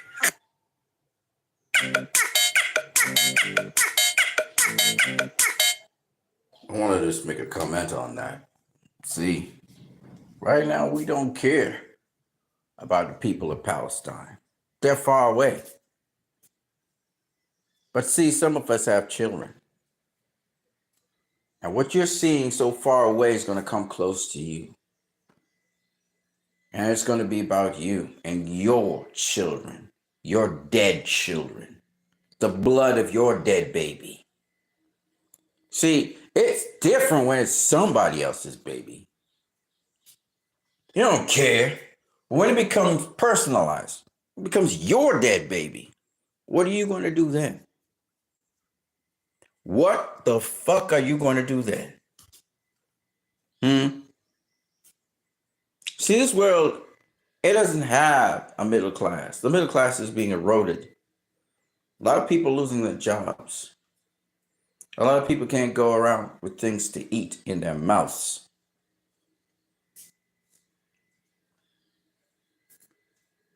A few of you that have something to eat, great. A lot of people don't have anything to eat. And it's increasing. The numbers are increasing. It's not getting less, it's getting more. And the wealthy, they live different lives to the poor. So if you think people are going to speak up for you when your babies are dead, when you're starved to death, when you're put into prisons and herded away in concentration camps, when you're called Goyim, no, Israel must be punished. I regret that Iran didn't continue to bomb them out so that then people could go into the land after a great exodus out of the country, arrest certain IDF soldiers and IDF chiefs for war crimes, and free the Palestinians so they could move around the country. I'm so sorry Iran didn't bomb them the fuck out.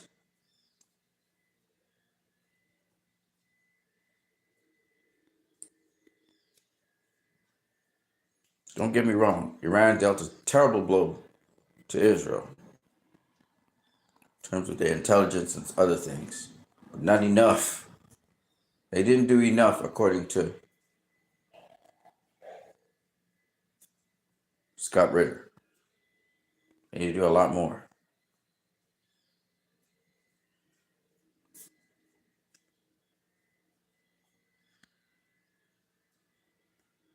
Iran won. The ceasefire favored them. Iran carried out the largest, most unprecedented aggression against Blue State in Blue State's entire history. They touched the untouchable and gained international popularity for doing that too. Supreme Leader Khomeini looks like a hero to everybody. Let's face it, And Blue State and America failed to push their regime change and failed to eliminate him too, as they've been promising in the media. Iran went up against Blue State and America and forced them into a ceasefire. When you can brush off two superpowers all by yourself, you are a superpower.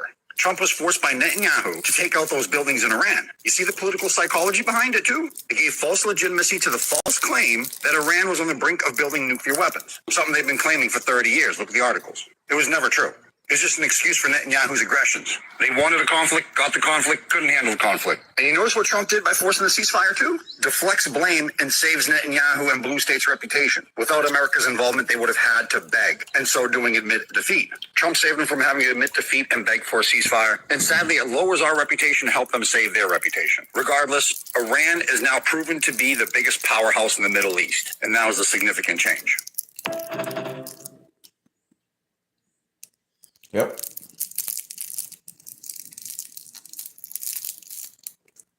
Now, they also failed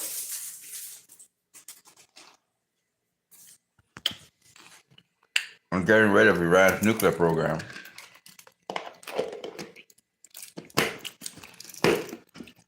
And if I were Iran,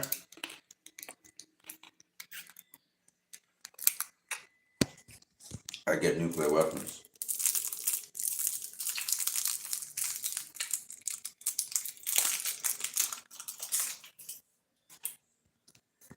The U.S. still thinks twice about bombing China,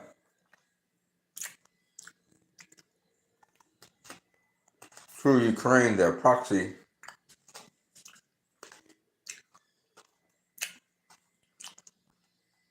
They were able in a limited way to sabotage in certain areas in Russia.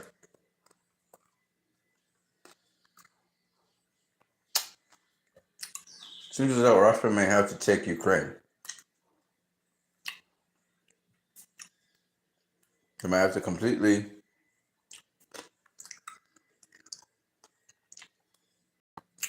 take down Kiev and a regime there.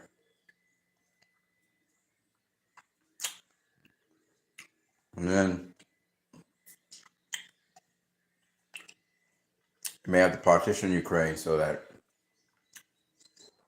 they have their own autonomous state on one side, and the other side, they absorb Russia. It seems like that's where it's heading. All of NATO and all of the US, they came to their full might through the proxy of Ukraine.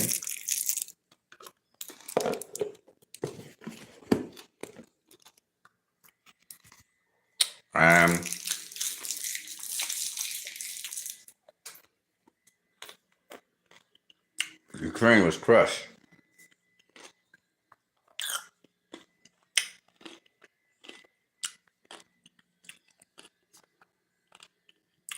Now, in addition,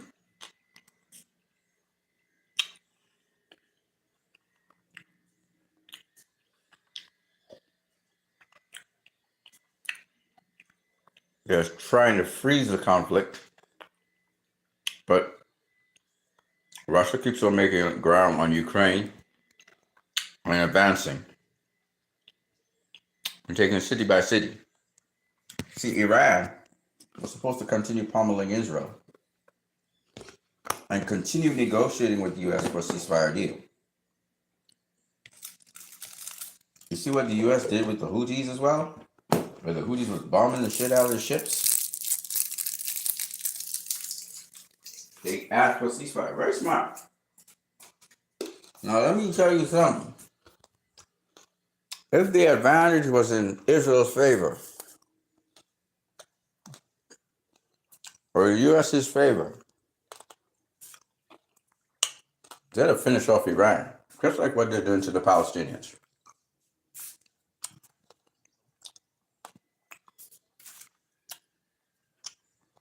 They back down once they're getting hurt and damages are too high.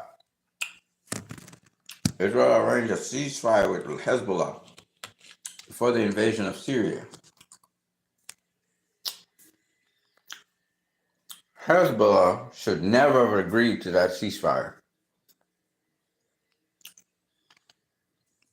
Hezbollah should have kept on fighting them.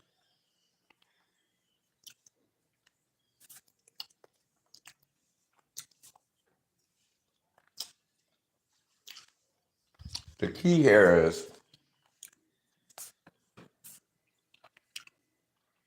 a lot of times America is calling for a ceasefire for Israel because they cannot sustain their bombing attacks.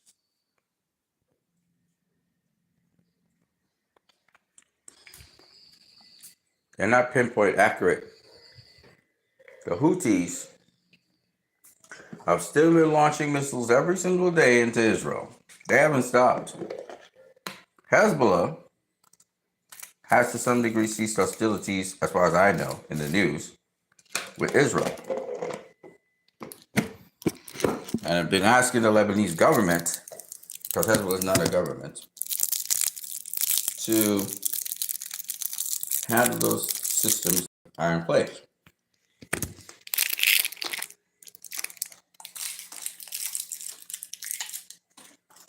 You talk about Israel incapacitating Hezbollah. Hezbollah is still functional.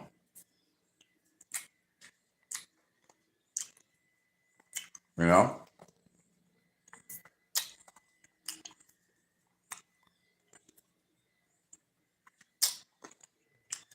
Israel has not been able to advance into southern Lebanon.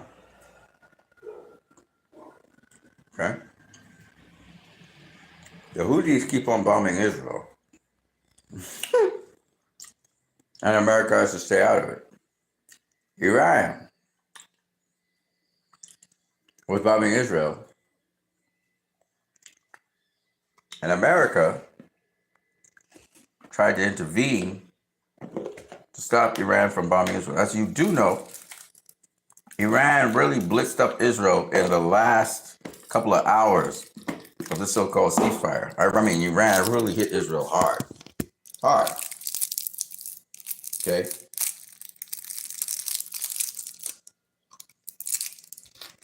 So,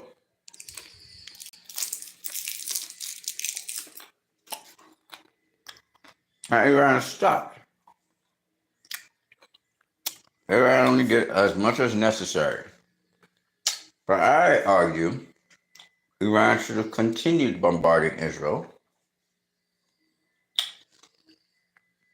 Should not have agreed to a ceasefire.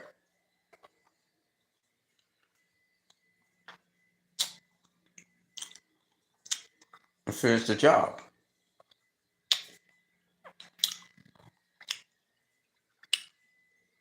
U.S. troops then would have had to come down into Israel.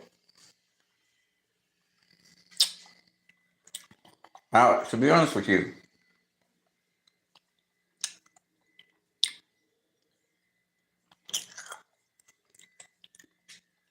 Iran has dealt Israel some damning blows.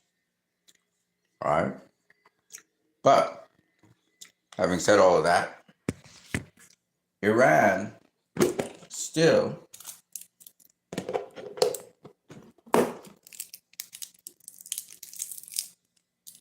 could have finished the job. They could be bombing Israel on now, this coming week. Why is that important? Why am I emphasizing on that? Because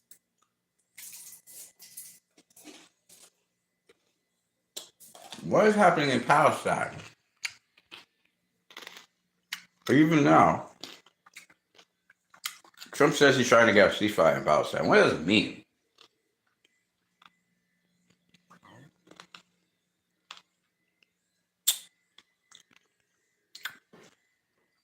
Israel's still bombing Lebanon.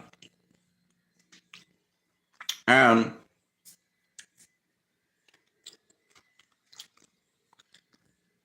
if a ceasefire in Gaza is people going for food aid and getting shot up, all the time, then what good is that?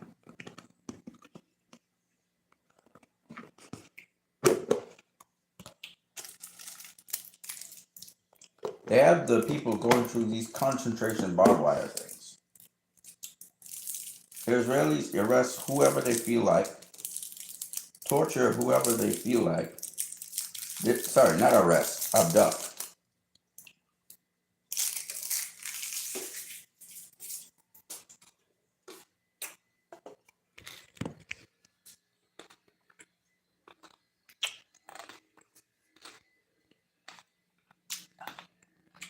No aid is coming in. The food they bring in poisons the Palestinians. They've been doing a lot of evil to the Palestinians. And the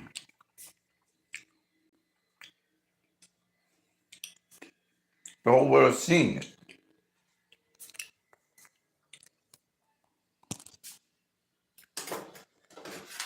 And they will be judged for that. You know? When you do these kinds of evil to people,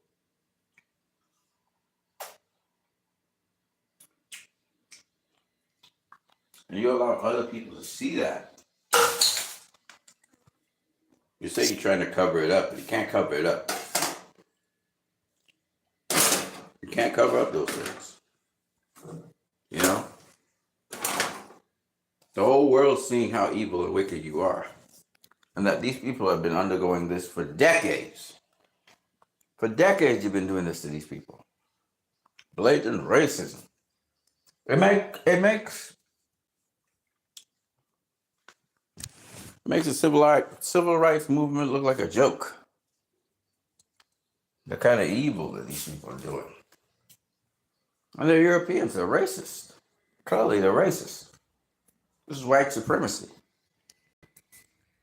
And all of Europe are backing it. And it's the same xenophobia, which is weird because it's not really xenophobia. This is a xenophobia, and this is a xenophobic's fear. You let a stranger into your gates, and that stranger oppresses you, steals your stuff from you. You know? You welcome them in with open arms, and instead of open arms or treatment of goodness, they begin to destroy you. Right? What the Palestinians did. So, this is what we all fear, and this is where xenophobia comes from. And the weird thing about it is the same bullshit, the same ethnic cleansing is happening in the United States. As Israel is purging the Palestinians from Palestine, the United States is purging the Native Americans, or their descendants at least, from America. See the parallels. Understand what's going on. I'm going on 2 hours. I'm gonna shut it down before 2 hours. It's freaky, man. Never seen anything like it this openly, okay? Lawmakers are retweeting shit calling him a parasite. They're nonstop 9/11 tweets. Like, it's insane. And the Republicans are so openly racist about it. Like, not even hiding it, full Klan member, like, not even pretending at all that they are not open fucking bigots, open fucking racists, okay? But then you have Democrats, silent. Nothing. Where's Jonathan Greenblatt now? Where's all the anti-hate people? Where are all the Democrats that love to weaponize identity politics? Where are you guys at? I never want to hear you hoes in the Democratic Party weaponize identity politics again. And I know you will because it's the only thing that you really have going for you. But if there was ever a time to actually speak out because somebody's identity is under relentless attack, it would be now. And none of you are saying anything. None of you have condemned the... Yeah, she's right. The hypocrisy. And it shows the white supremacy. So, the Anti-Defamation League, its purpose was to stop defamation of character. Instead, it has become the anti-Semitic League, Defamation League, and basically all that league is there for is not for defamation, but for fucking support of white supremacist genocide, right? Supremacism, genocide. So it's white supremacism is showing its ugly head. This is why Netanyahu and his regime and the Israeli government supports right wingers. I listened to, and I see it on Twitter as well. There's a group I follow. While they do say some good things, one of the dumbest things you could ever say is that immigrants are destroying your country. And this country is no longer like that. I saw a guy going through, I think it was Greece or Italy, and he's showing, look what Italy looks like. And he sees a lot of black and Arab and Asian, brown people, a lot of Asians in Italy. And he said, you can't even find somebody that looks like me anymore in Italy. And the dude's bemoaning this shit. And I'm like, one, do you even know what Italy looked like a long time ago? Like you're doing like if, Italy was this white, purist white people. Not to mention, if I'm not mistaken, the Italians were raped by the Moroccans. I don't get it. So what are you talking about people looking like you? Like what the fuck does that mean? Italy is a very, very old civilization. After the antediluvian period, Italy was there, and Greece. And I'm going to tell you right now, the Phoenicians and the Grecians, they weren't white people. Okay? White people came from the Caucasus Mountains, man. That's where they came from. Okay? You look at most Middle Eastern people, you look at the majority of the world isn't white. White's an aberration in skin color. It was an adaptation to very cold weather. You guys came down from the cold. You look white because you came from the Caucasus Mountains. You adapted to that. And they became part of your phenotype. The blonde hair, blue eyes. Because it was cold as fuck. You didn't get sun very often. Okay? So your pigmentation adjusted to the conditions in which you were. Okay? So when you start talking, and by the way, white people is not, it wasn't the original people weren't white people. It was an adaptation. White people had black roots and that's why everything stems back to the Horn of Africa, because there were black people that went up into the Caucasus Mountains. Okay? And they became white people for generations. So when you talk about white people, you better get your fucking facts right. Okay? You ain't different than nobody.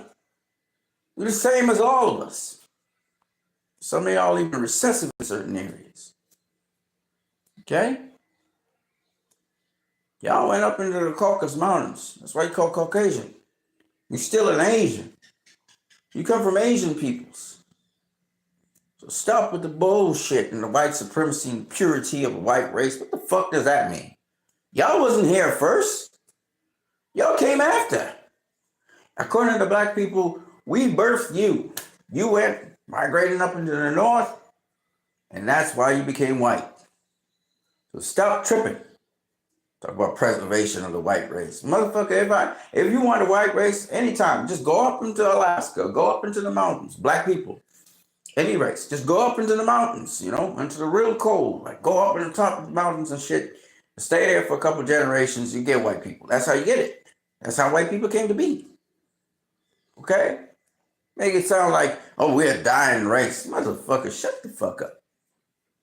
There ain't no race dying on this planet. No. Okay?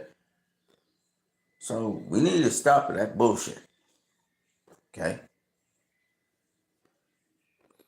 Oh, precious white race. You want to be a pure white man?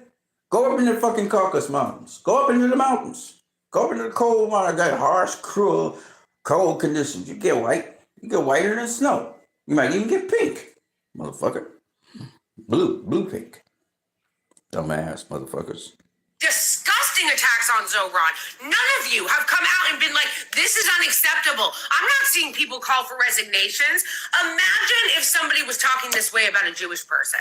Imagine if Brad Lander, who is Jewish, had won the primary and people were coming out and saying that it was the end of New York City. It was the end of Western civilization because now we have a parasite in charge. Can you imagine? It would never fucking happen because heads would roll, careers would be over, and rightfully so. The right wing is way too comfortable with being open white supremacists and open white nationalists, and I'm honestly a little bit shocked, but nonetheless, so fucking disgusted at the way that the liberals, the liberal establishment, the liberal ruling class, the Democratic Party, the way that they are just ignoring this, the way that they are not coming out and speaking out against this and even condemning it. Like, again, if this had been any other demographic, if they were saying this about a black person who had won, or even a gay person who had won, there would be calls for resignations, there would be outrage. But they are going out balls to the fucking wall saying the most heinous shit you've ever heard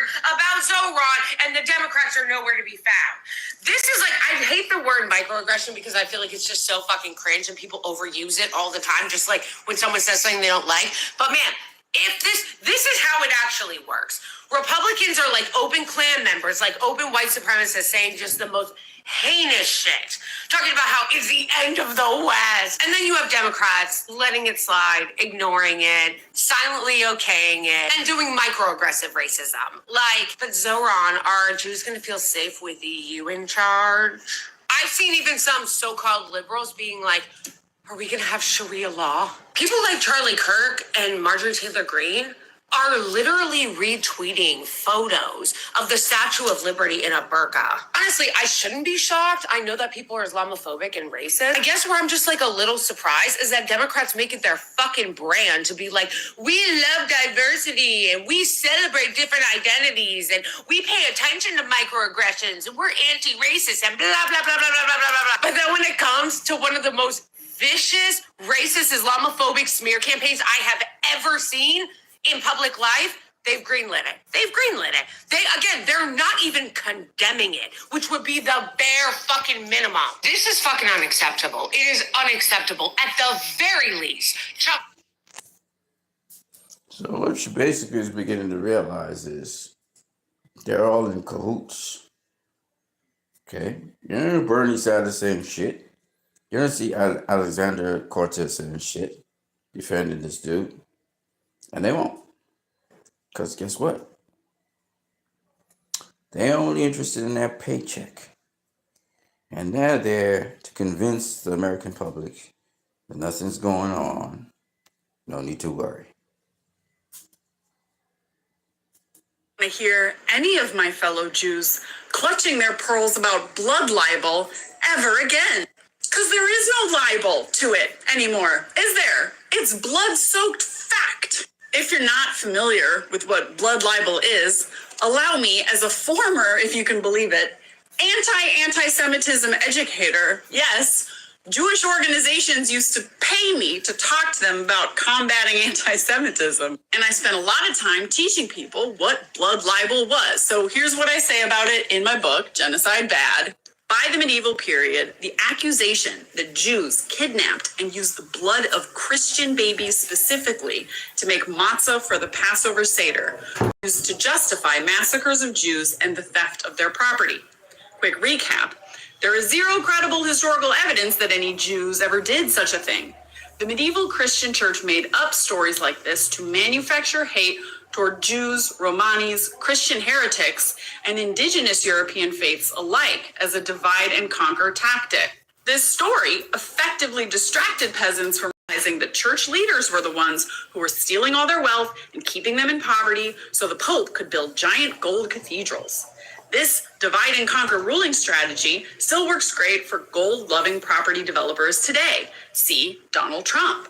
And later I go on, anti-Semitism educators, like I used to be, spend a lot of time online endlessly repeating that no, Jews don't, never did, kidnap babies and kill them for use in religious rituals. The hateful allegation of blood libel is something our community has been fighting for over 1,000 years. But then along came the state of Israel, and they slapped a Star of David on their flag and claimed to speak for all Jews everywhere. They have made themselves synonymous with Judaism as far as Western governments and media are concerned. And you know what else they've done? They've routinely kidnapped, tortured, and massacred children throughout every year of their existence. And now, this army of Jews from this country of Jews that stands for all Jews everywhere, according to their own propaganda, is starving thousands of babies to death. Babies should never be this tiny. Babies should never lose weight. They should only ever be gaining weight. It is the responsibility of all grown-ups in the world to ensure that all our babies are only ever getting fatter. And there is infant formula to feed all these babies. There are trucks and trucks full of infant formula waiting right outside the border of Gaza. But the Jewish army with the Jewish flag on their tanks and their trucks and their guns won't let that formula in. Take it from an anti-Semitism educator. The Jewish army is starving thousands of babies. And I would posit that this blood fact is actually so much worse than anything medieval Christians ever imagined about us and said about us to justify their massacres. Killing one baby once a year for a Passover Seder compared to mass starving thousands of babies so that they die an agonizingly slow, torturous death while their families have to watch. And then that's not all. That's not the end of the cruelty. Because these sick, demented fuckers have developed a food distribution system so that the fathers and brothers and uncles who've been watching their kids they love starve to death have to run across a Squid Game style killing field in order to try to score a bag of flour. And hundreds of Palestinian men have braved these killing fields and been mowed down by guns and snipers and tanks, just trying to get food to feed their starving families. And they've made the people so desperate that they're even starting to turn on each other and kill each other for food. Now, don't get it twisted. The fact that the self-proclaimed Jewish state is mass murdering babies now doesn't mean that the blood libel of medieval Christian Europe was true. Jews in Europe then were an oppressed, racialized minority suffering under incredible violence in a Christian supremacist system. And Zionists are Jews who took that experience as instructive. And when they were given lots and lots of guns and money from the UK and the US to establish a colony in Palestine to prevent the emergence of a pan-Arab empire, they created a Jewish supremacist society, and they enacted a kind of violence on Palestinians who became the oppressed, racialized minority within their homelands and have far outstripped not only the violence that medieval Christians imagined of them, but the violence that medieval Christians did to them. And so the reason I'm not an anti-Semitism educator anymore is because I was in that line of work because I was against all hate and all genocide.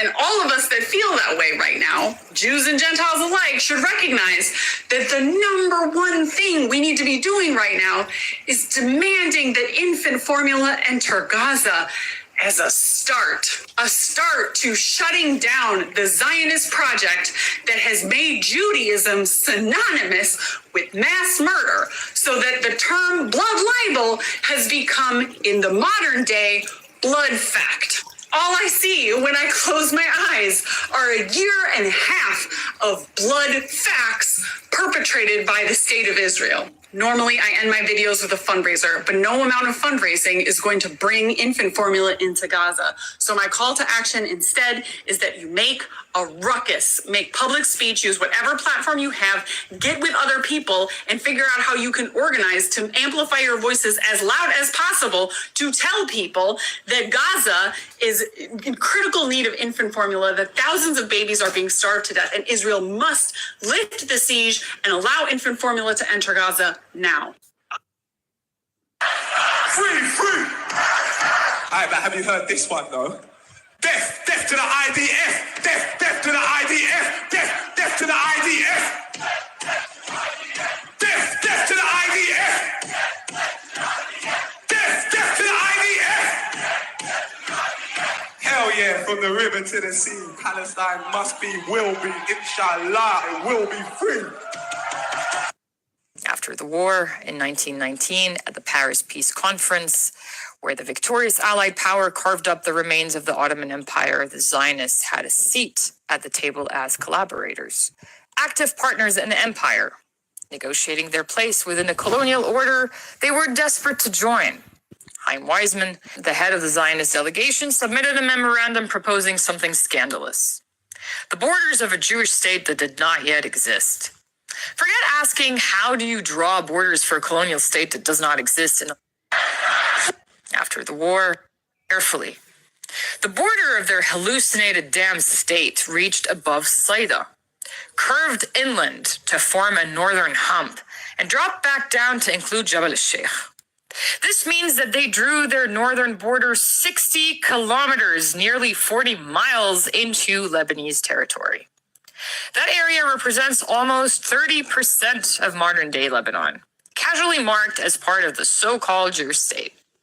If you think I'm winging the distances or exaggerating the surface area, read what Weizmann himself wrote in a series of letters to the British Prime Minister David Lloyd George, letters that took me forever to dig up, in which he argues that we consider it essential that the northern frontier of Palestine, see, they used to call it Palestine, should include the valley of the Litani for a distance of 25 miles above the Bend and the western and southern slopes of Mount Hermon.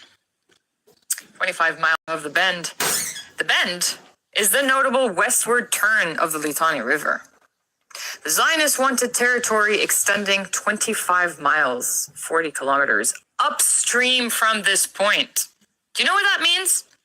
It's 5 miles north of the Awali River. That lands you straight in the Shuf, more than 60 kilometers from the border. And they also wanted slopes of Jabal al-Sheikh, Mount Hermon.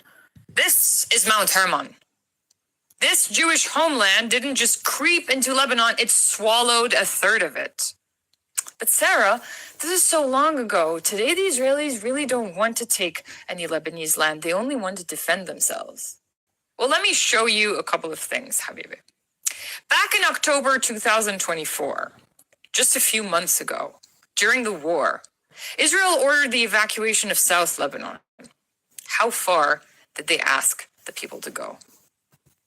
This is the official Israeli communique. عليكم التوجه فورا إلى شمال نهر الأولي. You must immediately head north of the Awali River. And here's the New York Times repeating that claim with a little map.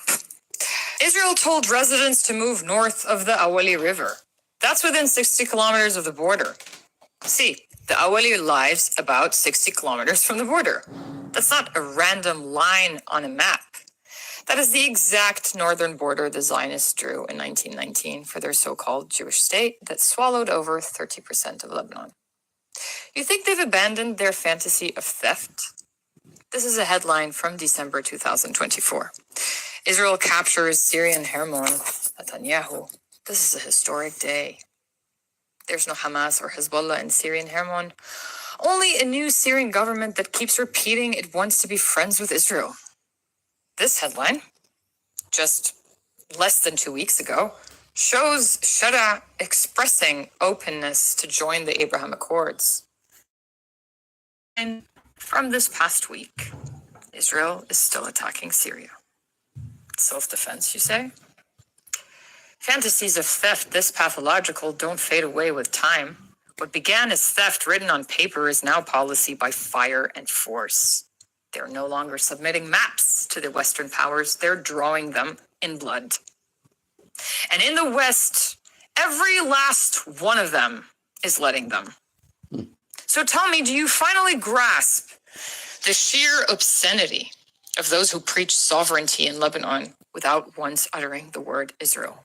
To add insult to injury, in his letters to the British in pure colonial hallucination, Chaim Weizmann declared that South Lebanon was valueless to the territory north of the proposed frontier and can only be used beneficially by the Jewish state further south. What kind of person declares that another nation's territory is valueless to its own people?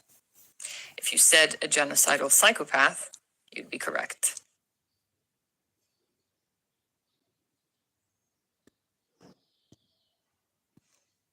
Now, this means that the only way to stop these people, because they have the full backing and consent of the West, no matter what the Western leaders tell you, no matter what Trump will say, it's full of shit.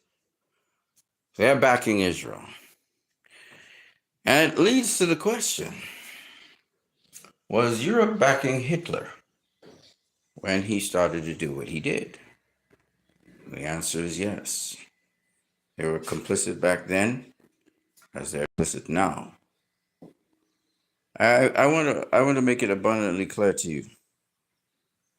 None of this I'm happy to say, but I'm going to say it. China said something, and they were right. We need a revolution. We need something greater than that. Now, we the people, our numbers are our power. Some of us will fall by the wayside. Our message must be strong, unified. People with power that we have given them, that they work their way into, think they control things, think they can control us. Their final objective is to wipe us all out and make us slaves, make us unalive. This is the goal. It is up to you, me, and every individual from now on in to stand, speak up, speak out, to take action. There is no space for silence. The evil, wicked people, they're silent because they condone what is happening. We cannot be complicit. I want to show you something. Dr. Draven says, Americans are told so often by our media and politicians that it is a wasteful spending of taxpayer money. And they are correct. But our media and politicians like to focus on pinhole leaks while ignoring the gaping hole that's sinking our country. It is as if we are infested with many diseases, but the disease called Israel is somehow ignored time and time again. It is the most deadly. Watch.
situation in Gaza is come to a term now where I cannot express the pain that I, along with many millions of people there, suffered on a daily basis watching those horrible images of children being murdered and starving to death, being absolutely blocked the aid of medicines, water, medical material, kids that have been amputated without anesthesia.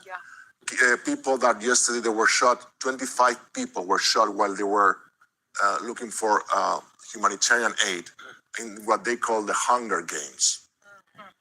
I mean, experts on international law, experts on International Amnesty International, international human rights, and some people that know what they're talking, and Holocaust survivors are calling a genocide for it.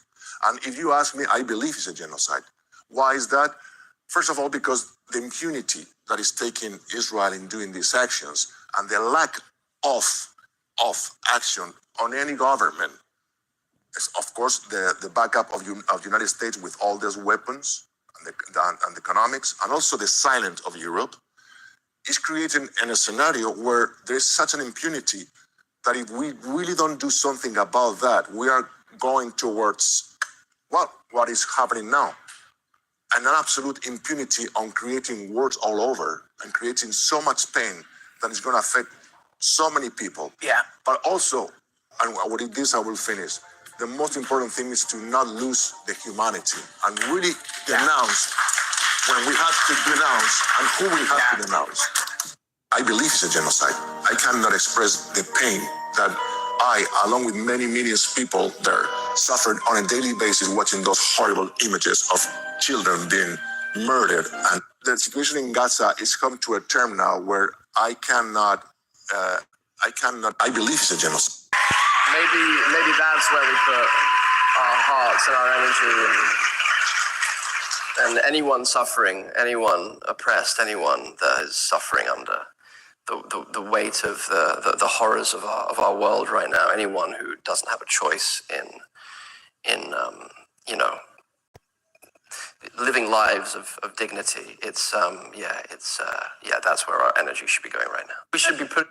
You won't see pro-Palestinian accounts share this. Share what? Over 2,000 units of blood were sent into Gaza by Israel today. Why are they dependent on Israel for blood, you sick What the What is this Hasbro? It was delivered along with truckloads. Who owned the trucks? Why is it Israeli trucks? Oh, that's right, because there's a blockade on the Gaza Strip. There's an illegal siege and blockade, and you're blocking all humanitarian efforts to get in and deliver needs to people, and you're whitewashing the very conditions which create the need, and you're only looking at the need saying, look, there's some things that are being let in. Okay, well, why aren't these people allowed to self-determine in their country? Why are they under an illegal occupation? Yeah, I would not accept any blood from Israelis. Are you kidding me? From the vampire nation of Israel? No, thank you. Yeah, why do they need blood? Oh, yeah, let's not forget that they need blood because you've been their cities and towns and neighborhoods outright and maiming them. The Hunger Games is no longer fiction. This looks to be the same sort of shot, but during the day. I don't know what's wrong with my internet. And remember, we know that after the embarrassment Israel suffered at the hands of Iran, they were left with their tail between their legs, shuffling away. Israel could not stand. They could not stomach 2 weeks of the find out stage of their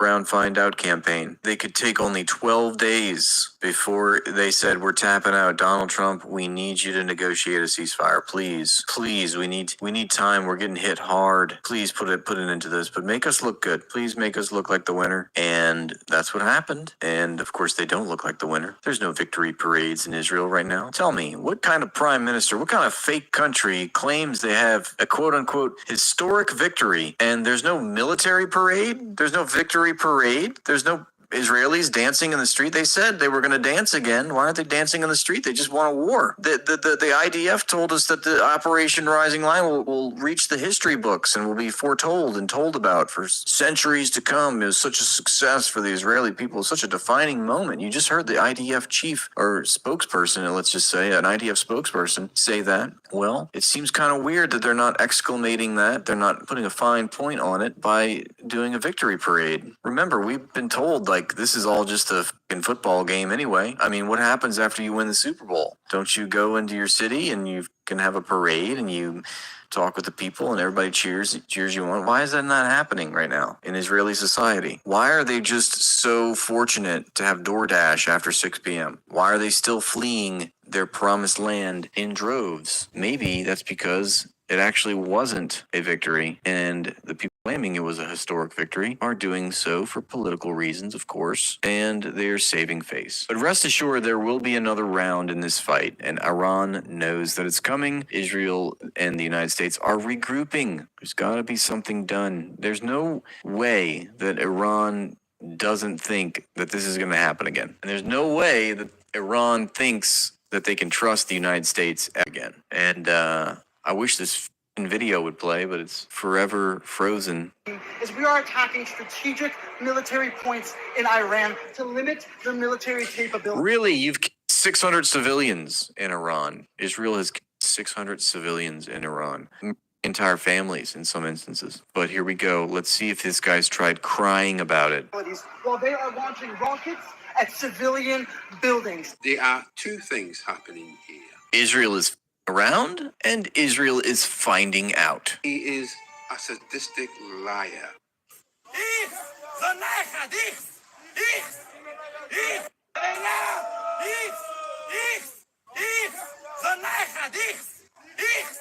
She's like, yeah, this is my son. He's autistic. He's a savant, y'all. Don't worry. That's my Shlomo. That's my baby boy. A face that only mother could love. Look at this guy. What is wrong with this? Oh my lord. What is wrong with these people, man? What is wrong with Israelis? Why are they all so f***ing weird? Beautiful language. Well, I wanted to say the R slur for a second there, but I didn't want to offend anyone here. Check this out, guys. All over Greece, you see signs like this. All Israeli soldiers are war criminals, occupiers, rapists, murderers. We don't want you here. This is exactly the type of solidarity we need to be seeing. And this is all over Greece, the whole country. And by keeping Israeli soldiers and Zionists out of Greece, it makes the entire country a lot safer, especially for women and children, because we all know what Zionists do to women and children. That's exactly what we need to be seeing. I know a lot of Jewish Americans who are offended by such language. You're talking to one of them. I'm a Jewish New Yorker, and I promise you, it's fine. Maybe, I'm just curious, is there a day you wake up where you don't see terrorism everywhere? Because you literally just implied that this guy's a terrorist. Absolutely stunned that the city that is famous for being terrorized by Islamic terrorists is on the cusp of electing Islamic extremists who is chanting globalized intifada as its mayor. That for me is just jaw-dropping. This is 24 years after 9/11, and it just completely blows my mind that this is happening. His win in the Democratic Party gives fodder to Republicans who are rightfully saying that these socialist Marxist policies aren't going to work. And honestly, this is an electoral advantage for Republicans, I think, because the backlash against him will galvanize voters and encourage them to go to the polls, not just in New York, but across the country, because people don't want this. We rejected that in 2024. I'm just curious, is there a day you wake up where you don't see terrorism everywhere? Because you literally just implied that this guy's a terrorist. And I found that bigoted, Islamophobic, and absolutely disgusting. If you don't like his policies, I can understand that, and we can have a discussion about those policies. But it seems like you just have a problem with the fact that he's Muslim. You have a problem with the fact that he looks a little different from other previous leaders. Don't interrupt me. I'm still speaking. I didn't interrupt you. Listen, the problem with that mayoral race is that the Democratic candidates who ran against him in the primary offered nothing. They offered nothing but the status quo. Andrew Cuomo was the former disgraced governor of that state who somehow thought that he had, the entitlement to have his past erased and that people would totally accept him again. I'm really happy to find that the people of New York City rejected him because he's a complete and utter disaster. Being able to actually connect with ordinary people is what put Mamdani on the map. Okay, this nonsense about him being a terrorist, I'm rejecting that. First of all, I said he was never call terrorist. With all due respect, it's gross. Are you condoning his usage of globalized intifada? Is that I think it's stupid. He probably shouldn't say stupid stuff like that because it's going to be misinterpreted. I know what he meant by it. It doesn't matter though. People like you are going to be like shivering about it. So he shouldn't use words like that. It was a horrible thing to say. He should not have said it. The fact here is all this stuff about saying, oh, he hollered, globalized the intifada.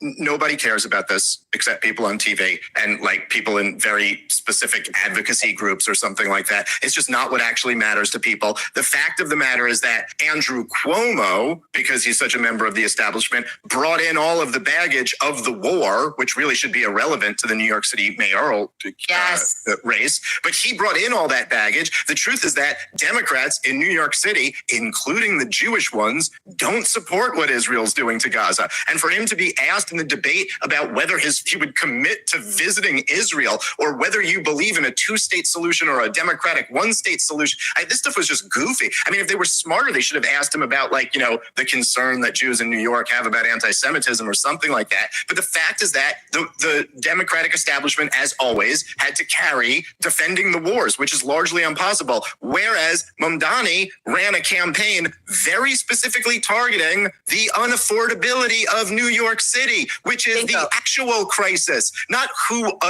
hollered intifada one time and what you mean by that. No one cares about this stuff. Whether you like him or hate him, you should look to this race. There's a lot to be learned there. Dave, I think it's unfair to just poo-poo incendiary rhetoric like globalized intifada, because I know a lot of Jewish Americans who are offended by such language. You're talking to one of them. I'm a Jewish New Yorker, and I promise you, it's fine. Maybe it doesn't bother you, but I have Jewish friends who are bothered by that, especially given the escalating anti-Semitism around the country, not just in New York. There's a real problem. There's a real problem with paranoia in the Jewish community. I'm well aware of it. I'm probably much better than you are.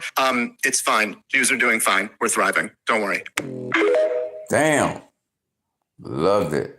We ask that for clarification because as we get into this, we want people to make sure that you're not just somebody with a wacky idea. Right. Okay, you come with some science to you.